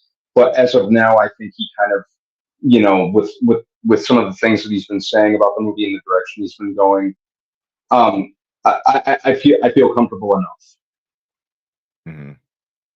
It kind of reminds me of like in the Marvel side, like Captain America. Like the movies weren't the best. Well, the first one was okay, but obviously the second one, and Civil War and stuff were like amazing. But the character itself was like he can smash a hole in your face. You had to bring other characters to really make the movie work. And that's the problem when you have it. It's hard to write. Those are hard movies are hard to write because the character itself doesn't have character flaws. I mean, but that's the thing. I think like if you're like in a cynical world where he's a goody, like Captain America, I think that's a good way to do it. But you make everyone else kind of gray or especially like Guy Gardner's in it.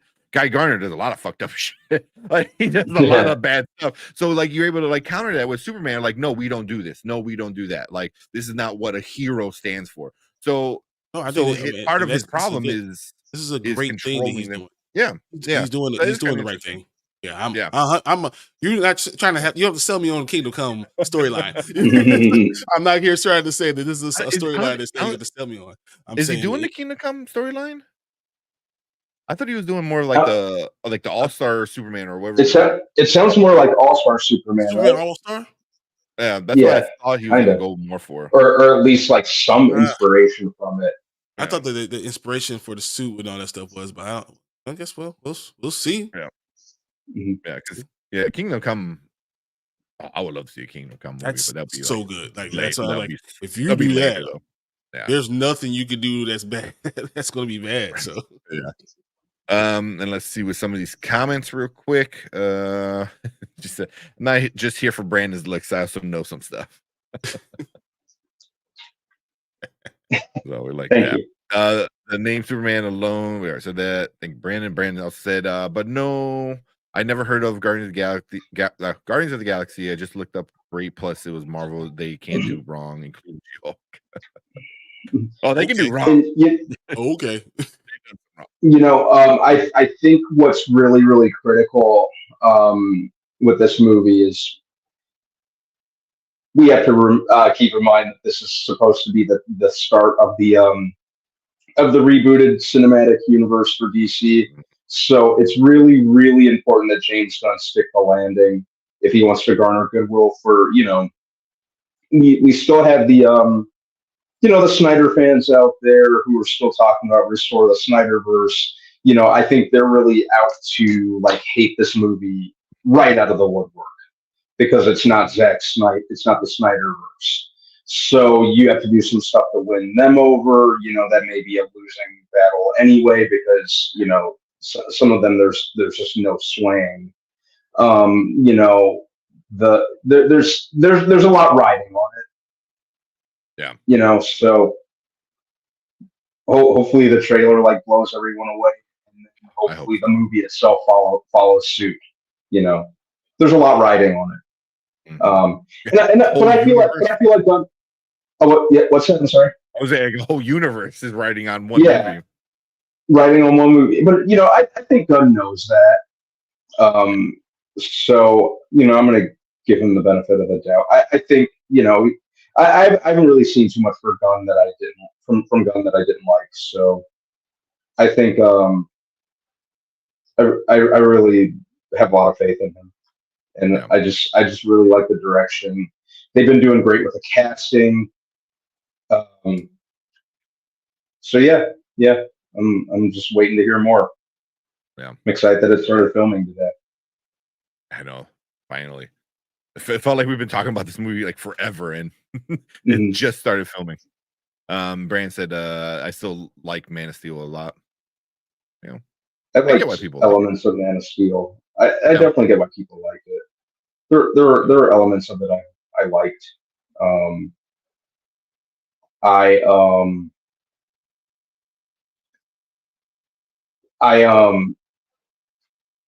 It didn't know what it wanted to be. I think they really touted that Christopher Nolan was involved. I think it followed a lot of the same narrative beats as Batman Begins. It was basically Batman Begins just reskinned as a Superman movie. It even jumped back and forward in time in the narrative, like back and forward in time, that sort of thing. It just, there are parts of it I like. Overall, it just felt like a very hollow movie to me. I was just gonna say that, the hollow Superman movie. Yeah, when I walked out, I was like, oh, okay. And what's up, it felt like Warner Brothers. What's going on, Cult Lords? It felt like Warner Brothers never really had a set in stone plan. They were just kind of winging it, And when Man of Steel didn't land like they thought it would, but the sequel's gonna have Batman in it, Yeah, and they started throwing other characters in it. They were too. It always felt like DC was too reactionary, So, but see how things go. I'm excited for this, and they're saying, excuse me, they're saying we're still going to get Creature Commandos potentially by the end of the year, which would be awesome. Yeah, but that's animated, right? I think that's going to be animated. They're saying the voice act. Yeah, they're saying the voice actors are going to play the characters in live action somewhere down the line too. Let's see. Xavier said a lot of writing on Superman movie. If the new DCU is going to work, wish him good luck. Same. I don't think Superman is as much of a tough character to write as he is to appease the fans. That's a big true. That's true. That's what. Yeah, that's pretty spot on, actually. Yeah, I think everyone's got to make it difficult. That what makes it literally the definition of what makes it a hard character to write for. Having exactly. Although I think I don't think that this is going to do well in the box office. I think it's going to do okay. But I think the critics are going to like it, and I think the fans are going to like it. But all it has to do is make $400 million. If it hits $400 million, then everything is okay. It doesn't matter. If it hits the $400 million thing, point, everyone's going to start seeing the uptick in all of DCU. Yeah. They're like, oh, it's not bad. If you get the people talking about it, like, oh, it's a pretty good movie, and this and that's that. all you need to hear. Exactly. Yeah. It doesn't have to be a masterpiece. It has to be good. Yeah. Solid. Yeah. And then Colt Lord said, now I want to hear Brandman's Riz to Mama Bear using his Thanksgiving voice. Jeez, why you put me on the spot like that? But you thought about it after he said, he was like, He's like, clear my throat. Can't do it. And she goes, to be fair, he hasn't heard my voice. Oh, mom. Yeah. That's funny. His Thanksgiving voice. I laughed my ass off when you sent us that voice memo. That was been playing that for years. I actually watched that again this week. Oh, I still gotta watch it. No, you don't need to watch it. I'll tell you why. No, I like corny. Thanksgiving is an awesome movie. Oh my god, when they're carving up the girl. Oh god. Oh jeez. Dude, it's now we'll finish off with this one. I just hope we get to see Superman, more Superman in this new DC universe. The way they handled Henry Cavill was disrespectful. Yeah, it was. You know, he could have. He really could have been an awesome Superman. You know, they failed to grab. I would even say Batman as well. I mean, you have literally, they're called the Holy Trinity because they're the three biggest comic book like characters ever. And you put Superman in one movie, Batman in everyone else's movie, you know, and Wonder Woman has one great one, and then you completely trash it on the second one. So it's like you have the three best characters ever created. And you couldn't give each one like a solid solo movie.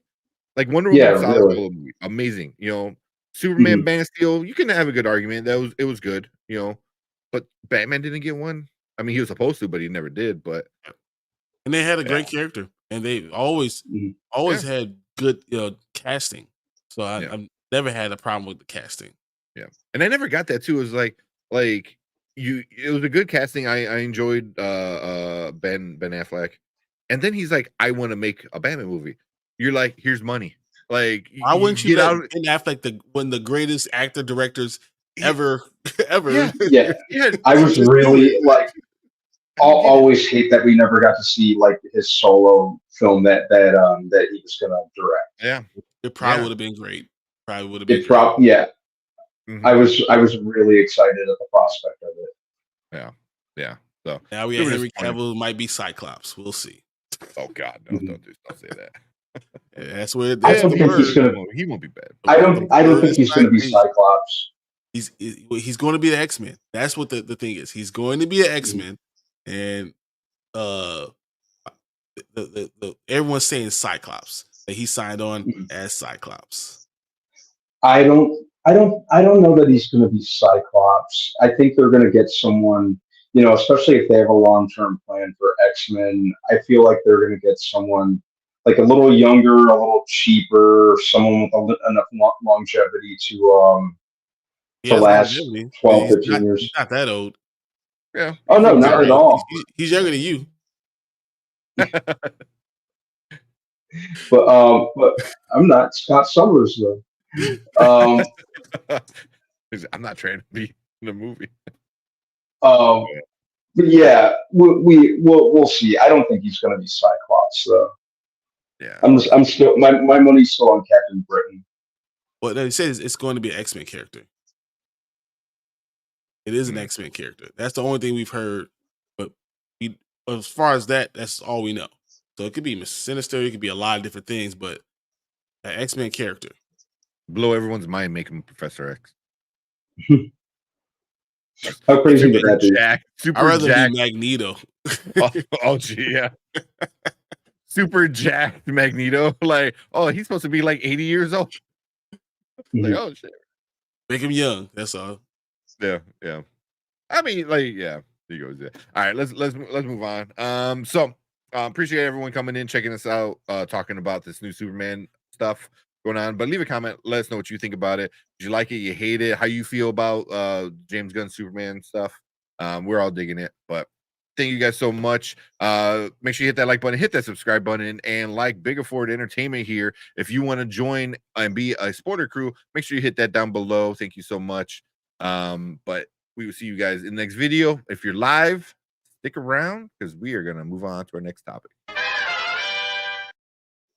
I like him as Sinister. I would love that.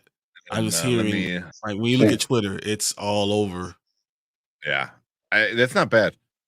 Here, we'll give Anzo the same one because it's new and I like it. She got your ass. It's better. I know. I don't know if that's gonna be like. Eventually we won't play it every single time, but it's the new thing. But it's gonna be one of those things that just don't get old. So thank you, Anzo. I think you rejoined. So appreciate that, man. Where we got this. Hello, rich people. Troy's joining you. Yes, I'll hold. There you go. I like that one. Super excited about that movie too. The Community movie. Mama said he goes, I'm not gonna get tired of that. What's that? The got your ass. Oh yeah. All right. We got about 30 minutes left. Let's talk about this Avatar now. Okay. All right. Bring it up. Let's go.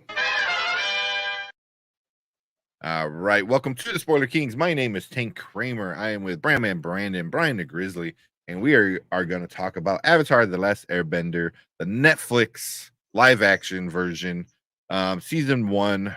We're going to get into all of that. So right off the bat, we're all fans of the animated one, so we all know that.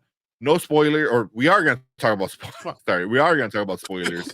But as fans of the entire show, we're gonna stick to the live action season 1 at least of stuff like that. So we're not going to talk about too much of where they go in the future, even though this show kind of they did it. So I was gonna say they did it themselves. yeah.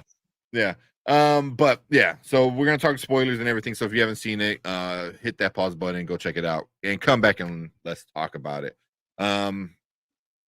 Is there a synopsis for this 20-year-old show at this point?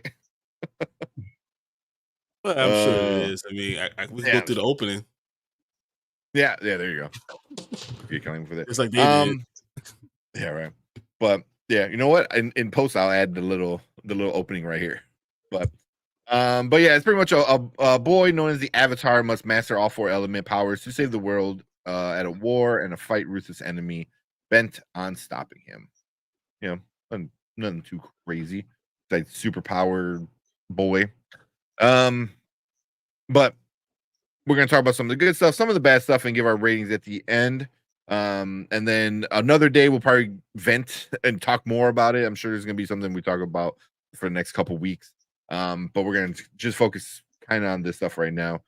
Brandon, what did you like about this show? I liked everything visually. I liked that they retained a lot of the music from the original, especially the main theme. Mm-hmm. I thought the actors were pretty well cast. Loved, the use of martial arts. I liked that. Unlike the M. Night Shyamalan movie where everyone's just doing like very basic like Tai Chi moves or Taekwondo or just waving their hands around, like the martial arts were actually varied, and the bending actually felt like an extension of the user rather than them like doing all this and before they even bent one thing. I thought the MVPs of the show were the actor who played Sokka. I thought he was a lot like the animated version. I thought the kid, the dude playing Zuko, was awesome. Mm-hmm. It treated the content with a lot more respect than Shyamalan did. That's for sure. It didn't try to reinvent the wheel or just do whatever it felt like or thought that it knew more than the creators of the show did, which I really appreciated. So I'd say those were, and I liked it enough to where I'd watch another season or 2. If they adapted the other books, I'd watch them. Yeah, that's what I like about it. Okay. What are you, Brian? What you like about it? Honestly, so if I hadn't seen the animated series, I would say that this was everything about it was great. I mean, literally, if I didn't see other stuff, everything they did was really, really well. All the casting was done well. All the acting was done well. I mean, Sokka was great, great. And all his triangles, love triangles, all of it was so well done. The Zuko and Iroh, I still enjoyed it. I enjoyed it a lot. But that's once again for me, the animated series. Those are two of my favorite characters.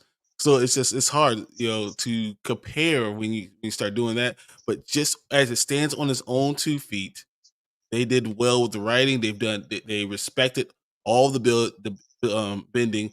They took time to teach people how to do it the right way. Even if you talking about Katara when she was, when she went to the northern water tribe or the southern water tribe, and when she, and they didn't want to let her fight, and she went to show I can fight. That scene was really well done. Like they weren't just doing stuff. They had actual movement. You had to really know Tai Chi. You had to really know these things. And I thought that they did wonderfully with even those details. The idea that letting all the women do stuff. Once again, I think that was good. If I hadn't seen the original animated series, I think that all that would have been amazing.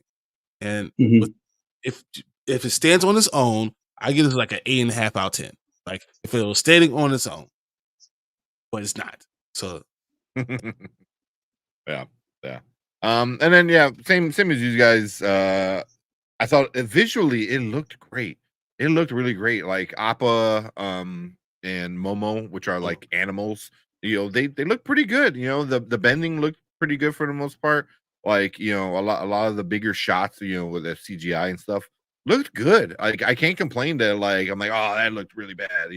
Like it was like looked really well. And the casting was really good.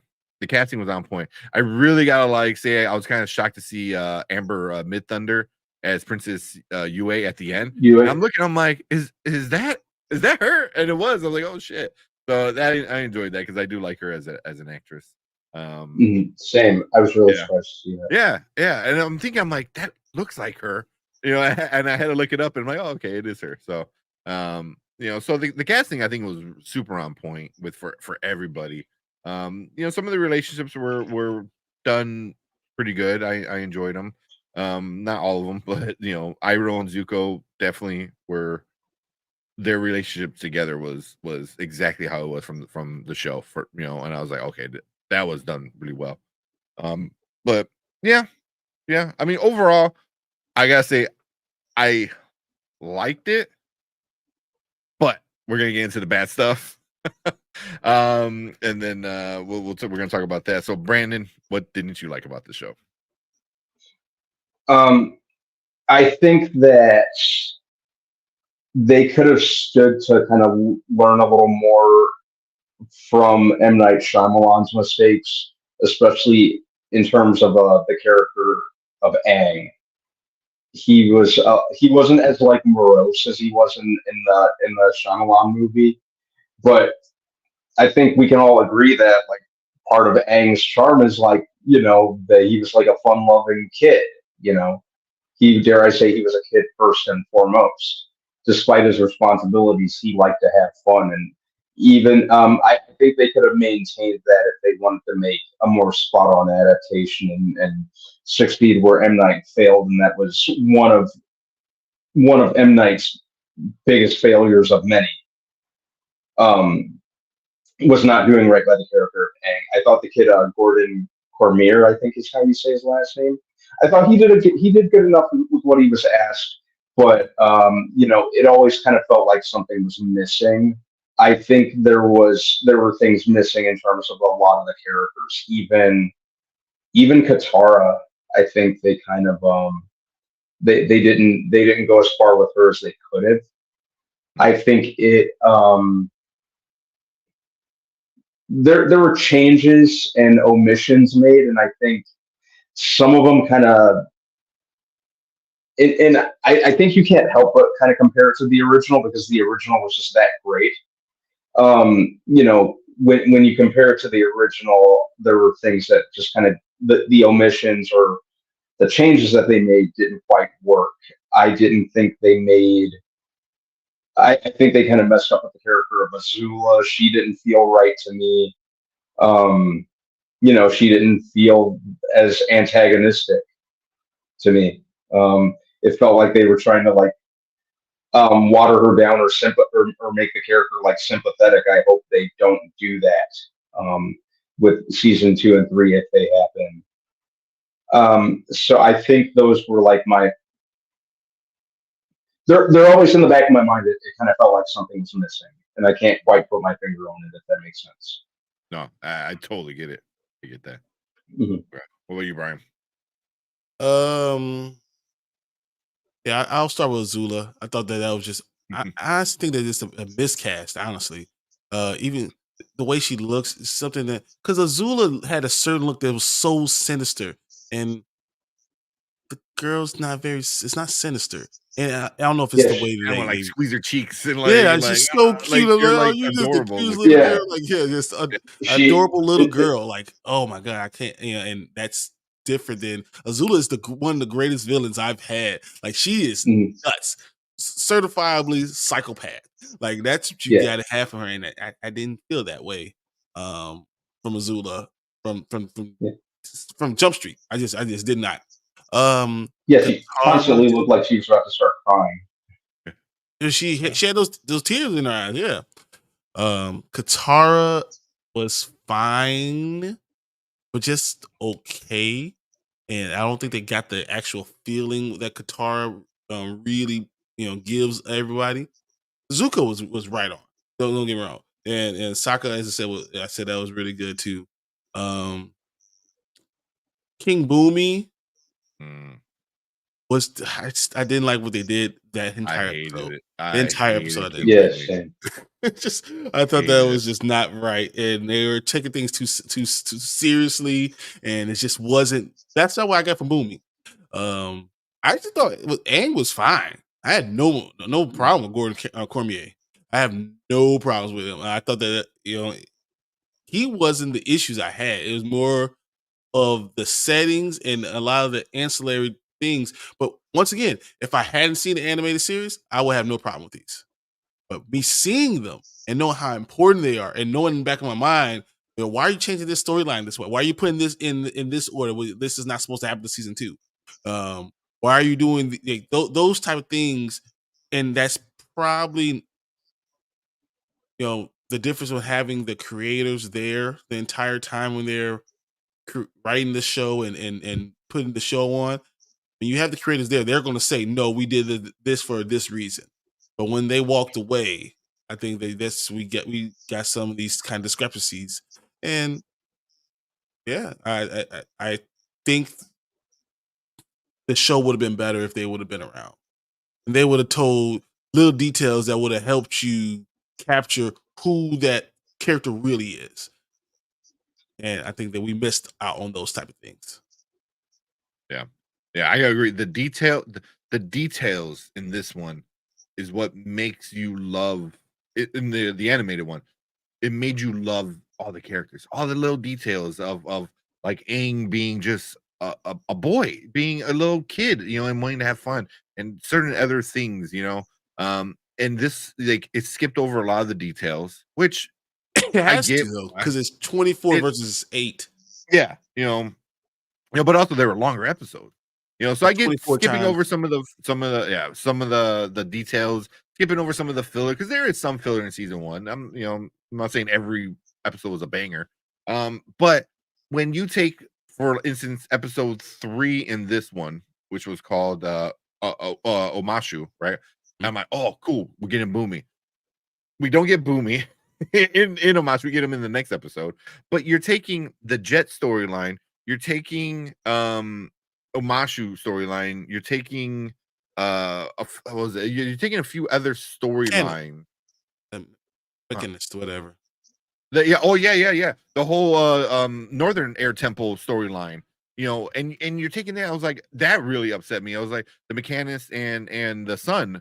I was like, you took that and you just crammed them into Omashu. It was like, why is he floating? Why does he have this glider? Like it's just like, oh yeah, he invents shit. But it was like, yeah, but also they learned to respect the air temple. I was like, you skip over those details that really upset me. So like, I know Derpy's not in here right now, but he was saying he loved episode 3. And episode 3 was the moment where I'm like, oh, this is not as good. Like, that's when I started realizing, I'm like, you're cramming a lot of stuff in one episode because you need to hurry up and tell the story. I didn't like 4. I didn't like 4. I didn't like That's 4. where And 3, I was like, I understood, but I thought they were throwing too many details in there. But that's 4, yeah. I just did not like. I was not happy with what they did. Yeah. 3 was when I'm like, uh-oh, we're in trouble. And then 4 was my point where I'm like, okay, yeah, I'm not a fan of this. Because they made Boomy an asshole. Just straight up, flat out, Boomy's an asshole. And you didn't allow Aang to go on the journey to find out that it is Boomy. It's just right off the bat, oh, you're Boomy. And he goes, yeah, and you're an asshole for leaving us here. And this and I was like you didn't have that back and forth playful banter. It was just like he's an asshole and it's a kid. You could have easily could have. So that part it really upset me a lot. The spirited one, upset me a lot too, because again, you're taking multiple storylines and cramming them all into one. And when you're thinking about it, Tank, realize they had to. And that's fine. And that's fine, but you're taking multiple storylines, which is fine for you to do that, but you're skipping over why those storylines were important. That's the problem. And it's the difference between having those creators there with you or not.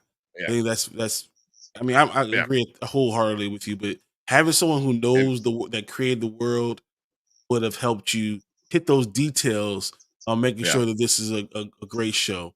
And it's still good. And if you did not watch the anime series, you're probably looking at us like you guys are stupid. I know. And well, no, with Brandon Davis down here, he goes, I never watched it. Can't speak on any of that, but the Spirit episode sucked. And it did, which sucks because in the animated, that's one of my favorite episodes in season 1. And it's almost like they did the whole episode just to show Aang can get out of stuff and then having the fox. It's like that's the only two things. That was a whole nother thing where you didn't have to do that. Why did you do that? You put the owl in the spirit forest. Now you just blow your load now. So when you get to other things later on, that same character shows up, it's not important anymore. The secret tunnel, it's not important anymore. Like you're taking things that are important later on and just cramming it in here for no reason. Yeah, well, you already have too many things to cram in. Why would you take extra stuff to bring it in there? You could have skipped Azula altogether. There's no reason Azula needed to be in this season. She's not in season 1 of the animated. You did not need her. I wouldn't mind seeing her. I just don't need her storyline to be started. I didn't need to see her friends. I didn't need to see anything. She could have popped up in the back. Just be there. She's there being sinister. That's all we needed. But you didn't need any of her storyline, and by the masks one, the blue demon mask, episode, again, super cool. Again, they took episode 5 and 6 is kind of like together and they mashed so much stuff together and it was really upsetting. And at the end of it, for me, it felt like it took season 1 of the anime series, put it on fast forward, took out all the emotion. If this whole thing felt very hollow, it felt very hollow. And I can't say that because I say there are points in time where I was watching it and I had the same feeling, especially when I'm dealing with Iroh. But then again, you blow your load on finding out about his son. Save that for season 2 when they go to Ba Sing Se. But I can understand because you want to understand why if he had a son. Why are you not? Because also knowing that what he did in Earth Kingdom before, I mean that kind of helps develop Iroh. You say that for later. You don't need to say that he has a son.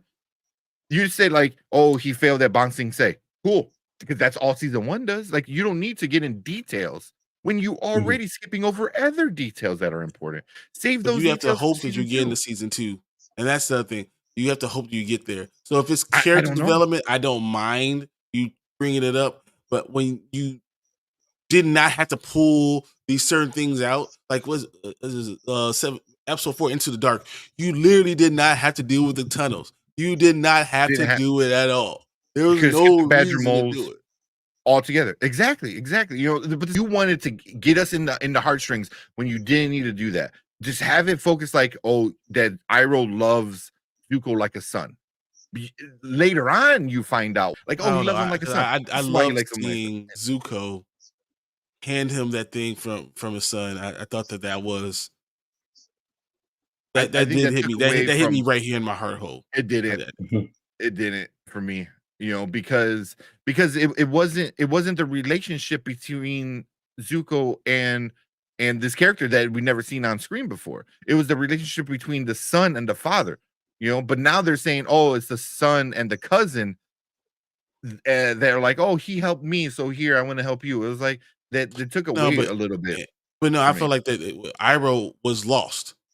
And if you ever been a man and you've gone through a crisis and you've been lost.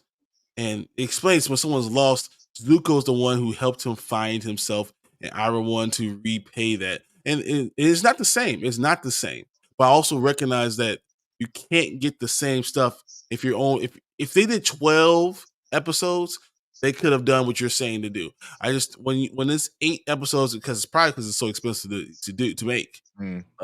There's things that just going to be right but wrong. You don't need to explain why they have a close relationship yet. All you need to know is they have a close relationship. That's all you need to know. You don't need to do. There's other things you can focus on than stuff that happens later on in the show. By cramming it so early on, what are you going to do later?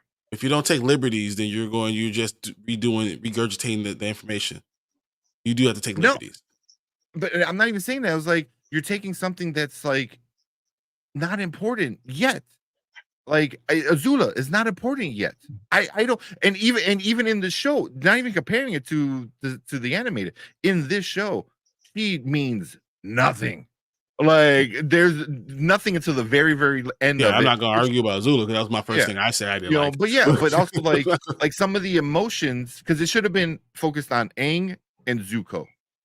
Those are your main 2 players in season 1, the bad guy and the good guy. Here's, and then that's sort of what you focus on. Instead, you started getting a little too much in other details and skipping out on Aang's details and skipping out on Zuko's details. You know what I mean? Like, I don't think they did that bad. I didn't have it. You waited too long. Too long.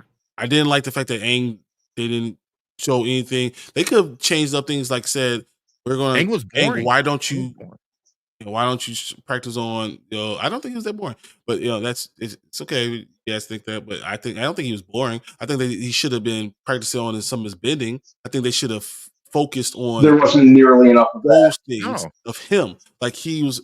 You could always fall back because Aang always did fall back onto his air bending, but they didn't even show him trying to do any of these things. I think that could have been something that would have been more interesting. Especially when you had ample time to show that I was doing it. I just was not doing a good job. I thought that was probably missing, but I don't think that anything else was that terrible. Because once again, I think if I didn't see the animated show, I'm probably giving it 85. Nah, even without the animated show, everything was so fast. It was so fast paced, and I get it's 8 episodes. It's 8 episodes out of 24. Like this is. I'm not. Don't even talk about the animated show. Just this is so fast. Everything happened so fast. Where I'm like, because it's a lot of fish you had to get done. Now we're here. So I was talking to someone else about it, and actually, you had no time to sit and appreciate anything because now he's meeting the fire. He's meeting the fire guy. Now he's meeting the earth guy. Now he's meeting the water guy. It was like you had to do it. That's all Aang did. That's all Aang did. You only had 8 episodes to do it. So you literally every 2 episodes he did need to see meet another person. You weren't going to get to the first book. Like it's literally what you had to do. But he had to meet he met Kyoshi right away. Which okay, whatever. Then he met the fire one. Then he met the water one. And it was like that's all he did in it. He didn't learn anything. He just learned the other avatars. You should have focused on bending. Yeah, should have focused on bending. But he did have to meet these guys because these are the people. These are the main characters from book one. So you did need to have him. He meet these people. I just thought that they should have done, more focus on. That's an obvious misstep, right? Because even if you know he's bending, and he's the Avatar, he has to work on bending at some point in time. Even if he does it well or fails, at some point in time you need to see some bending, right? Yeah, you didn't do that. Yeah, the show hypes up is like, oh, he's the master of all four elements. Like, cool, you have a chick who knows water bending, and she's learning, and they even do that in the show. In the show, they're supposed to, yeah. Yeah, no. I'm not even talking about animated anymore. Because I don't want to get that convoluted with why I don't like this one as much. I still like it. Don't get me wrong. I'm just being like super nitpicky. I think we're being fanboys. But it's like, but just storyline, it doesn't make any sense. It's like, you need to learn water. Here's this girl who has a scroll that helps her learn water bending, but you're like, I can't learn because I only have one master. Like, motherfucker, that's 100 years ago. Yeah. Like, what are you talking about? He should have been practicing the forms and then failed at it. And that's why he realized it's like they skipped that point. If she has a scroll with you actually practicing the moves, and he never practiced, he just watched her practice the moves. They play splashy in the water. Yeah, but that's what I'm saying. Like, you could have skipped out on other small things like Azula and stuff like that to have him focus on. You're assuming that she's a small thing, and hang on, guys, I'll be right back. Well, we know she's going to be a big thing later, but in this season, she wasn't anything. In this season, she did nothing but complain and whine. She could have been, but they did it, and they could have made her. But I think that is having Azula in it is not the issue. It's doing better by Azula is my issue. Yeah. they could have done by her. But in order to do better by Azula, you need to build up Zuko and have his and then have him crash down, and then have her come in and like, oh, I'm better. Yeah, but this could have introduced her, and then you could have shown, and they still could have shown her with sparring, but show how powerful she was even at the young age. Yeah. But I mean, the things that they just didn't do. But I mean, they have her practicing bending, but not Aang. So I was like, there's things in this, like, that's why it felt like it was it was very fast paced. It seemed like it was just like, oh, we're gonna play like we're gonna take the anime stuff and put it ×2 speed. You literally would have to. But you don't have to. If you're going to do book one, there's not enough time in the day. That's why they chose to do this. They could have easily done half of book one. Easily. No, because then you would probably, if you didn't grab them, then you would never gotten another second half of book one. Because the other thing about this show was it was very expensive to make. Yeah, I mean, and so you can't just be single minded. I want the storyline to be this. With the amount of money it takes, there's certain things you have to hit, and that's why it's important to keep the creators involved, because they're going to tell you the details that you have to hit. And I think that's what they missed out on. The details they had to hit on, they didn't do. But then that's the thing too. It's like you're spending so much money because you're playing fast forward and you're just showing all the cool looking parts while skipping the character development parts. And the character development parts, you don't need CGI for that stuff. Like, it's you still have to go back in time. You still have to do a lot of things. It's filming. It's doing. There's him having a connection with Aang, him having a connection with Boomy, like that's a personal connection. You don't need that much. That's not CGI. Yeah, but you can't go back and do it for a long time. I think they could have done the whole thing with Boomy better. But I think the time period they did was what they had to do. They could have skipped the whole thing. Boomy was in episode 4. They should have skipped the whole thing with Into the Dark thing. They should have skipped the whole thing with the dark. And then focused on their relationship. But that's not necessarily saying that, that's more you didn't focus on the right thing, because you're trying to scare things, because you brought something from season 2 that you didn't need to have. Yeah. It should have been season 1. I think they had to do book 1 for season 1. They had to do that. That's not, that's non-negotiable. Yeah. I don't know, because I think by doing that, you rushed it. And for me, it felt very hollow. Like, I didn't connect with any of these characters. You know, Zuko I and didn't feel Iroh the most, I didn't. but Aang was just like, I didn't really care for Aang, you know, as a character.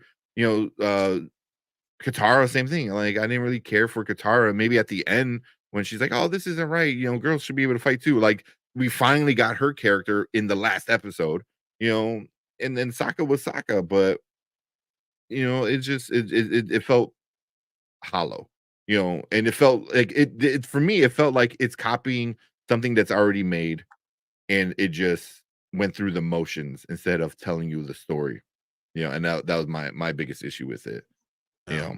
I saw M. Night Shyamalan. I know that it could have been a lot worse, and I don't think Oh, it was copying the whole thing. I think they did a good job with some stuff, but some things I could criticize. But if it was just a show on its own, that I don't think I would have criticized it that much. But when I If it's a compare, show on its own, like I would probably give it like a 7.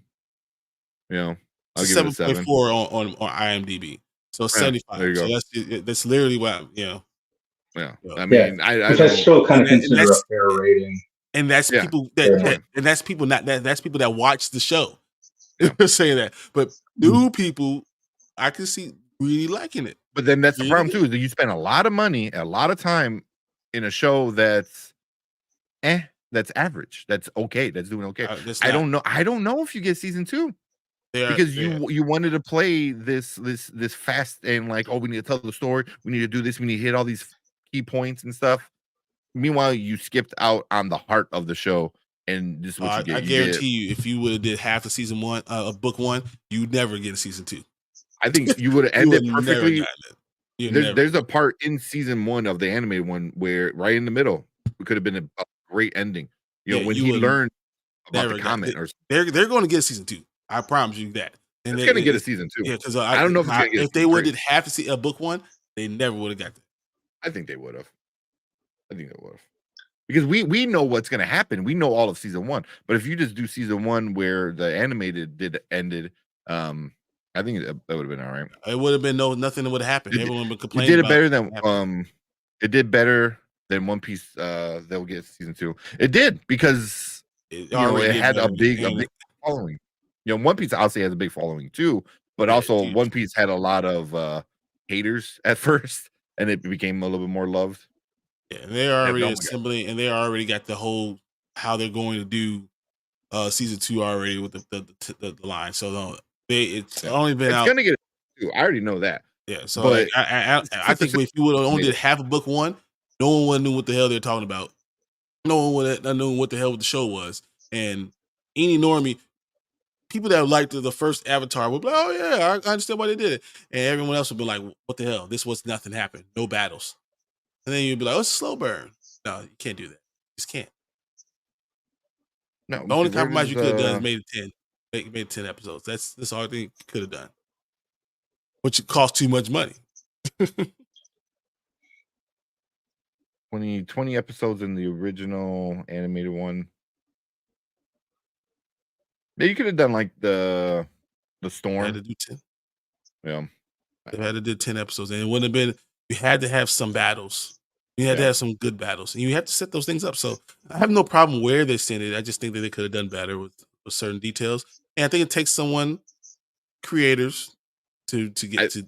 I think season 2 is going to have a lot of problems, and I think people are not going to like season 2 more than not liking it. If season 1's at 60% on Rotten Tomatoes, I can for sure see season 2 being lower than that. I can for sure see, you know, yeah, you know, now you don't have the creators at all. Like at least in this one, you had them for some of the season, and now they're gone completely. So now all you have is going off of the animated show. And if you decide to play fast forward on that one, you know, remember why people hated season 3 was because it was so short. Like that's the main reason why people didn't like season 3 is like they wanted more of it, you know. So you know, you're not do that now. You don't have to leave out much of the story. My concern is not what season 1 saying they did in season 1, because there's a lot more information. You just have to say it. There's a lot more information, and there's less information in season 3. Then you get to not information.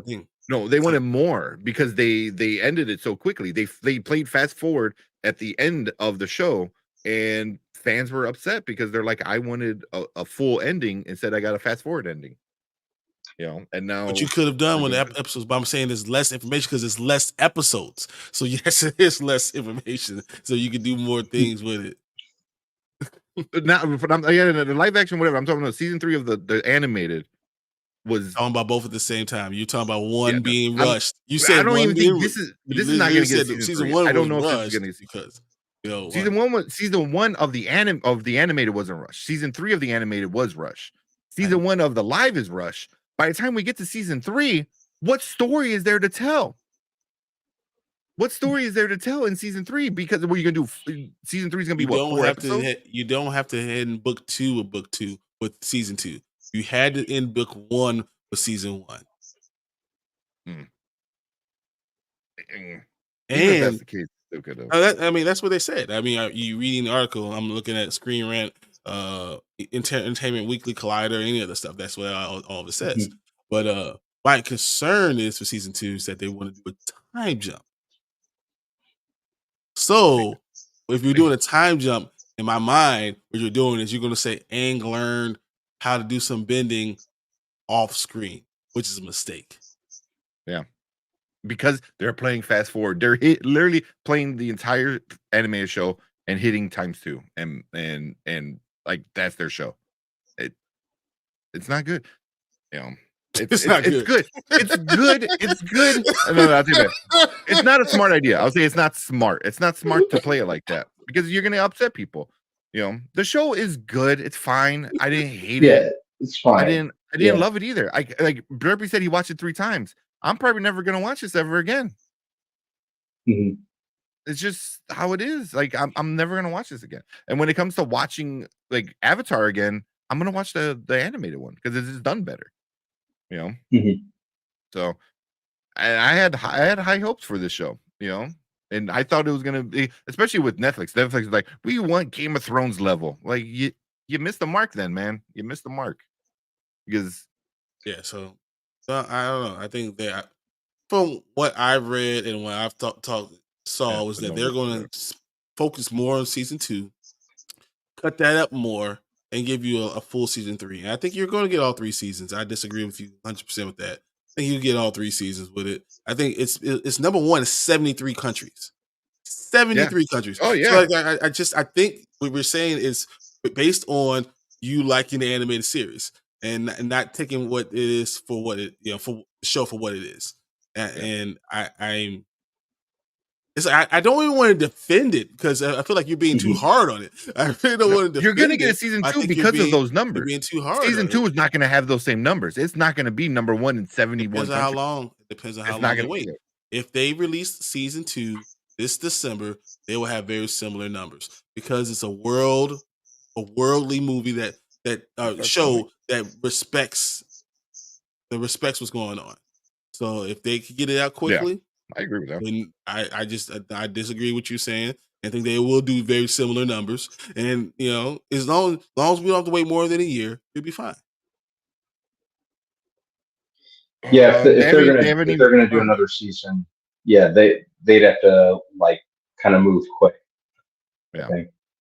Yeah. No, at the earliest, we'll get it next year. It'll be at the very least a year from now. That you can't go too fast, and what you have to do is you have to take season 2 and chop season 2 up. So now season 3 will be the back half of season 2 and 3, because season 2 has a lot of stuff going on. Once you introduce Toph, there's a lot of stuff, and that's when you really got your team together. So that's why you had to get through book 1 in this season 1, because you don't even have the whole team yet. December yet. Netflix doesn't push anything out. Look at the perfect example, Stranger Things. That's not just Netflix's fault. Don't put that juju on them. Don't you do that. Don't you put that juju on that. That's Netflix. That's what Netflix does. No, it's Stranger Things is the creators and the directors and the fact that you got these kids that are becoming superstars and you have to work around their schedule. That's what it is. Let's call a spade a spade. Let's not talking about like Netflix chose to put 4 years between these damn seasons. No, they didn't. And but by all accounts, what they're saying is that they already have pretty much what they're going to do for season 2 and where they're going to start. And I just don't like the idea that they're going to have Aang doing the water bending off screen. That's what seems like it's going to happen. I don't like that. Yeah. They could have put it in the damn show. There's multiple opportunities to do it. They could have done it. Yeah. That's the problem. You're missing out on the small details. Yeah, I was asking myself, why would they not include that? The connection when Katara and Aang have when they're training together is gone. You skip that detail. Like there's details in this. It's just missing. But it's like they tried to intentionally keep Katara and Aang as a brother-sister type of relationship. They intentionally did that. So that's why they didn't want to have that connection with them practicing together and all that stuff. Yeah.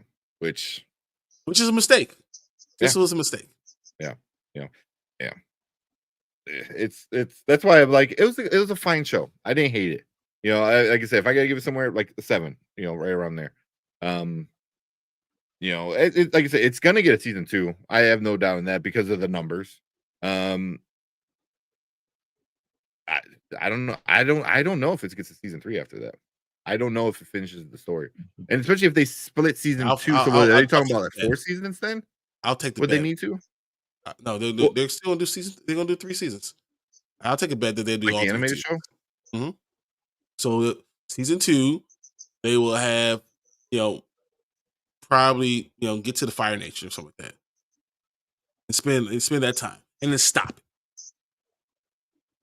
And then season 3 will be them being in the Fire Nation, and then the whole Zuko stuff, and then you finish up that season with, the battle.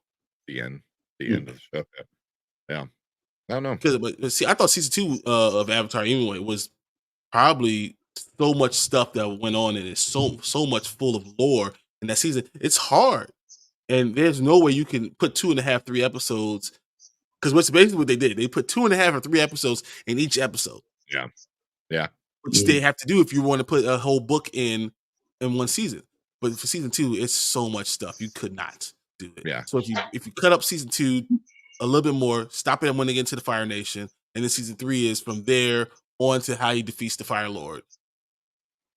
It works. So, but we'll see, because then it's really going to depend on the ratings. Like who said it? Like Velma's getting a season 2, but Velma's getting a season 2 because HBO thought people loved season 1 because season 1 had good ratings, even though everyone hated it. But everyone watched it. So, yeah, but you don't have to worry about this because not everyone hates this. No, and not everyone who watched it. And it's still number 1 on Netflix right now. We turn your TV. Yeah. I mean, it's number 1, but 60% on Rotten Tomatoes. And I think a lot of that's fan people. There's just a lot of fans. That's critics. And I agree with them. Critics can't be fans. Not on Rotten Tomatoes. No. I think that's what you get anyway. You have to apply to be a critic on Rotten. Yeah, you can still be. And those critics can't be a fan.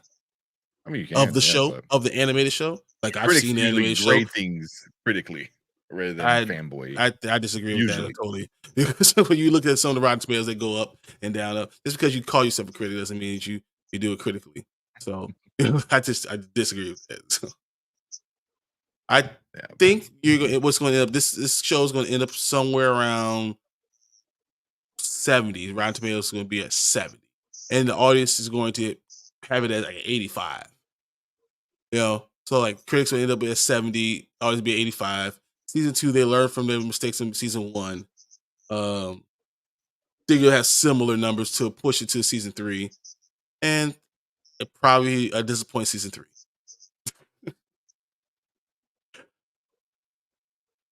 That's. I mean, I'm wrong. I think that's exactly what's going to happen. It's just. Yeah, I'm looking at it. So it's right now the critics have it 59% and audience have it 75%. I think this audience score will go up, and I think both of them will go up as it goes along, and that's what we're gonna get. But yeah, I mean, I had higher hopes for it, and it was okay. It was but we'll see. And usually it takes a couple of weeks before they announce another season. So season 2. So it's been out for 2 weeks now, I think. So I wouldn't be surprised Almost 2 weeks. About a week. Almost 2 weeks. Yeah, it's Oh, okay. literally Damn, it's really? almost been. Yeah, it hasn't even been that long. Oh, because it was last weekend, right? Yeah, so I was like, Yeah. it's not even been that long. 22nd. Yeah. So it's only been 1 week. Yeah, February 22nd when it came out. So yeah, so probably sometime next week. Then we might hear. I'd say this because weekend. they usually wait about 2 weeks. Yeah. Well, they usually wait about 2 weekends or 2 weeks to announce a second one. But yeah, we'll probably hear some soon. But yeah, we'll probably get another one. Give it a later. Oh yeah, we didn't even rate it. We'll do that real quick and then we'll end it. All right, cool.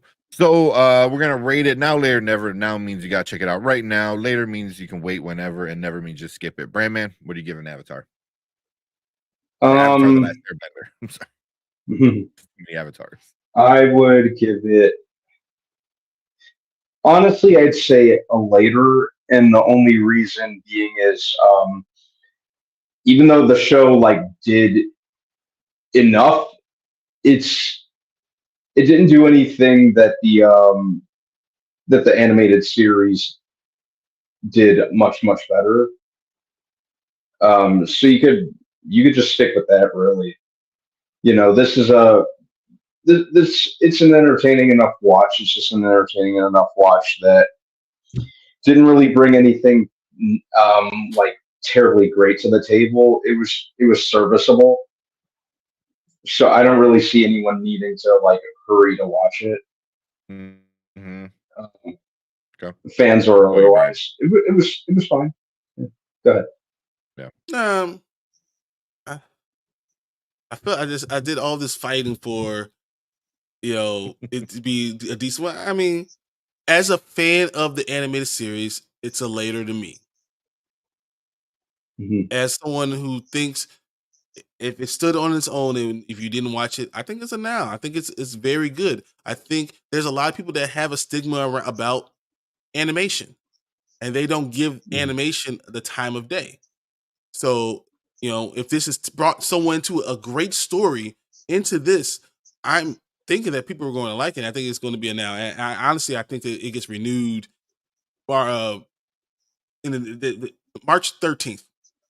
We'll put it out there. March 13th, I think it gets renewed for season 2. Yeah. Yeah, and then that's if you're a fan, later. If you see it for the first time, now.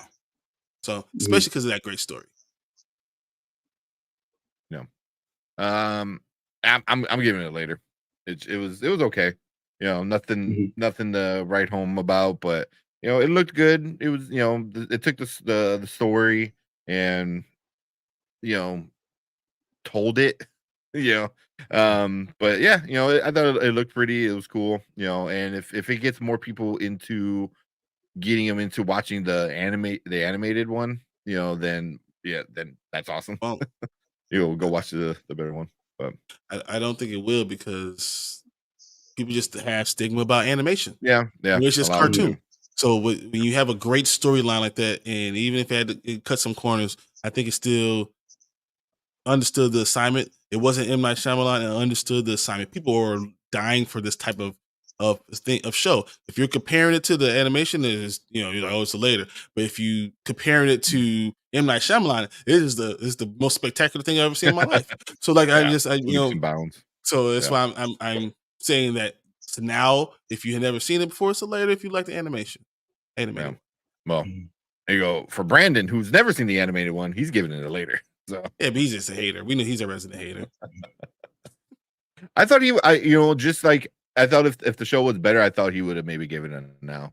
Brandon, I think Brandon doesn't like the animation like that. Yeah, but it's not anime. It's live action. It's still later. It's I just especially with us hyping I think you guys are just saying stuff, but I think with Mama Bear, I think it's what it is. Yeah. But cool. That's it for us on this one. Leave a comment down below. Let us know what you think about Avatar, the live action Avatar on Netflix. Jesus, man, dude, like we have to be that specific. We have like Avatar, no Avatar: The Last Airbender, no Avatar: Last Airbender live action. No, the one on Netflix. Like that's insane. Oh my god. Not the one about not the one about the blue people. Yeah, not the blue people Avatar, the live action Avatar, but not the M Night one, the Netflix one, the good one. What blue people? What you talking about? Yeah. But cool. Yeah, leave a comment. Let us know what you think about it. Where is your rating on it? You're giving now, later, never. If you want to do like a number rating, let us know. Let us know what you like about it, what you hate about it. But appreciate everyone. Thank you guys so much. We are going to move on to our last topic and finish things up for the night.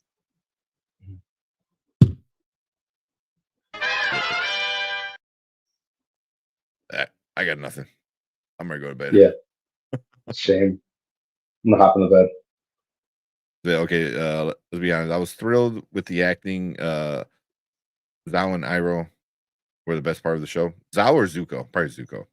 Oh, you mean Zhao. Zhao was in it. Zhao was the guy at the end that does stuff. I don't know how to. Yeah. I don't know. I was saying spoiler. Yeah. He was the backstabbing kind of guy, which I thought he did a pretty good job. But even that they messed up with, because instead of him learning, the information where he's supposed to learn it, he just learned it through a fire, avatar monk or whatever he was. So I was like, are we not doing the library? Because I love that part. That was, and it's very important. Like, there's a lot of information that's learned in that episode. It's also very slow, and you had to take the entire episode doing it. But that library one is slow with the owl and everything. You had to take you could not put 2 episodes with that episode. It's like we're saying it has to be this way, and it's like, how? I mean, you could have mashed. I mean, you could have done. Obviously, you have to speed run it, but there was stuff. I mean, the whole thing was like them running away from a giant owl the whole time.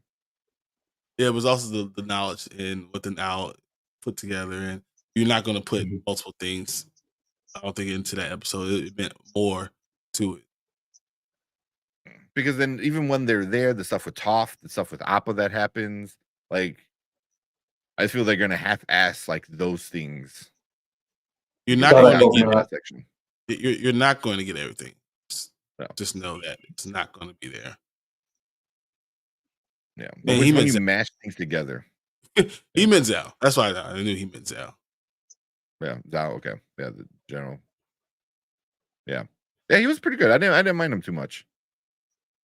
In the show, he's way more arrogant. You really want to fucking punch him in the show. In the cartoon, you really hate Zhao. Like, you're like, you motherfucker. I don't know. I wanted to punch him in the face. I don't know what y'all talking about. Yeah. Oh, he was a good bad guy. He was very arrogant and cocky. But yeah.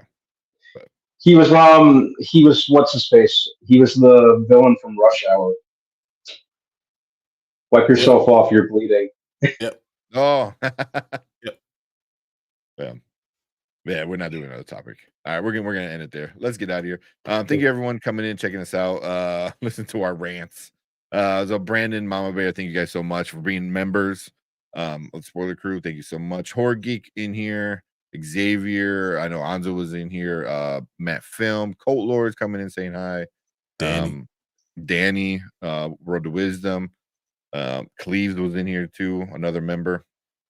So we appreciate all you guys so much. Kevin Davis, Derpy, of course. I know Derpy wanted to talk about this. He probably fell asleep, but cool. Let's get out of here. Appreciate you guys. We will see you guys on Monday. Oh yeah, talk about Dune. Cool. Let's get out of here. You guys on Monday. Have a good weekend. See you later. Guys. See ya.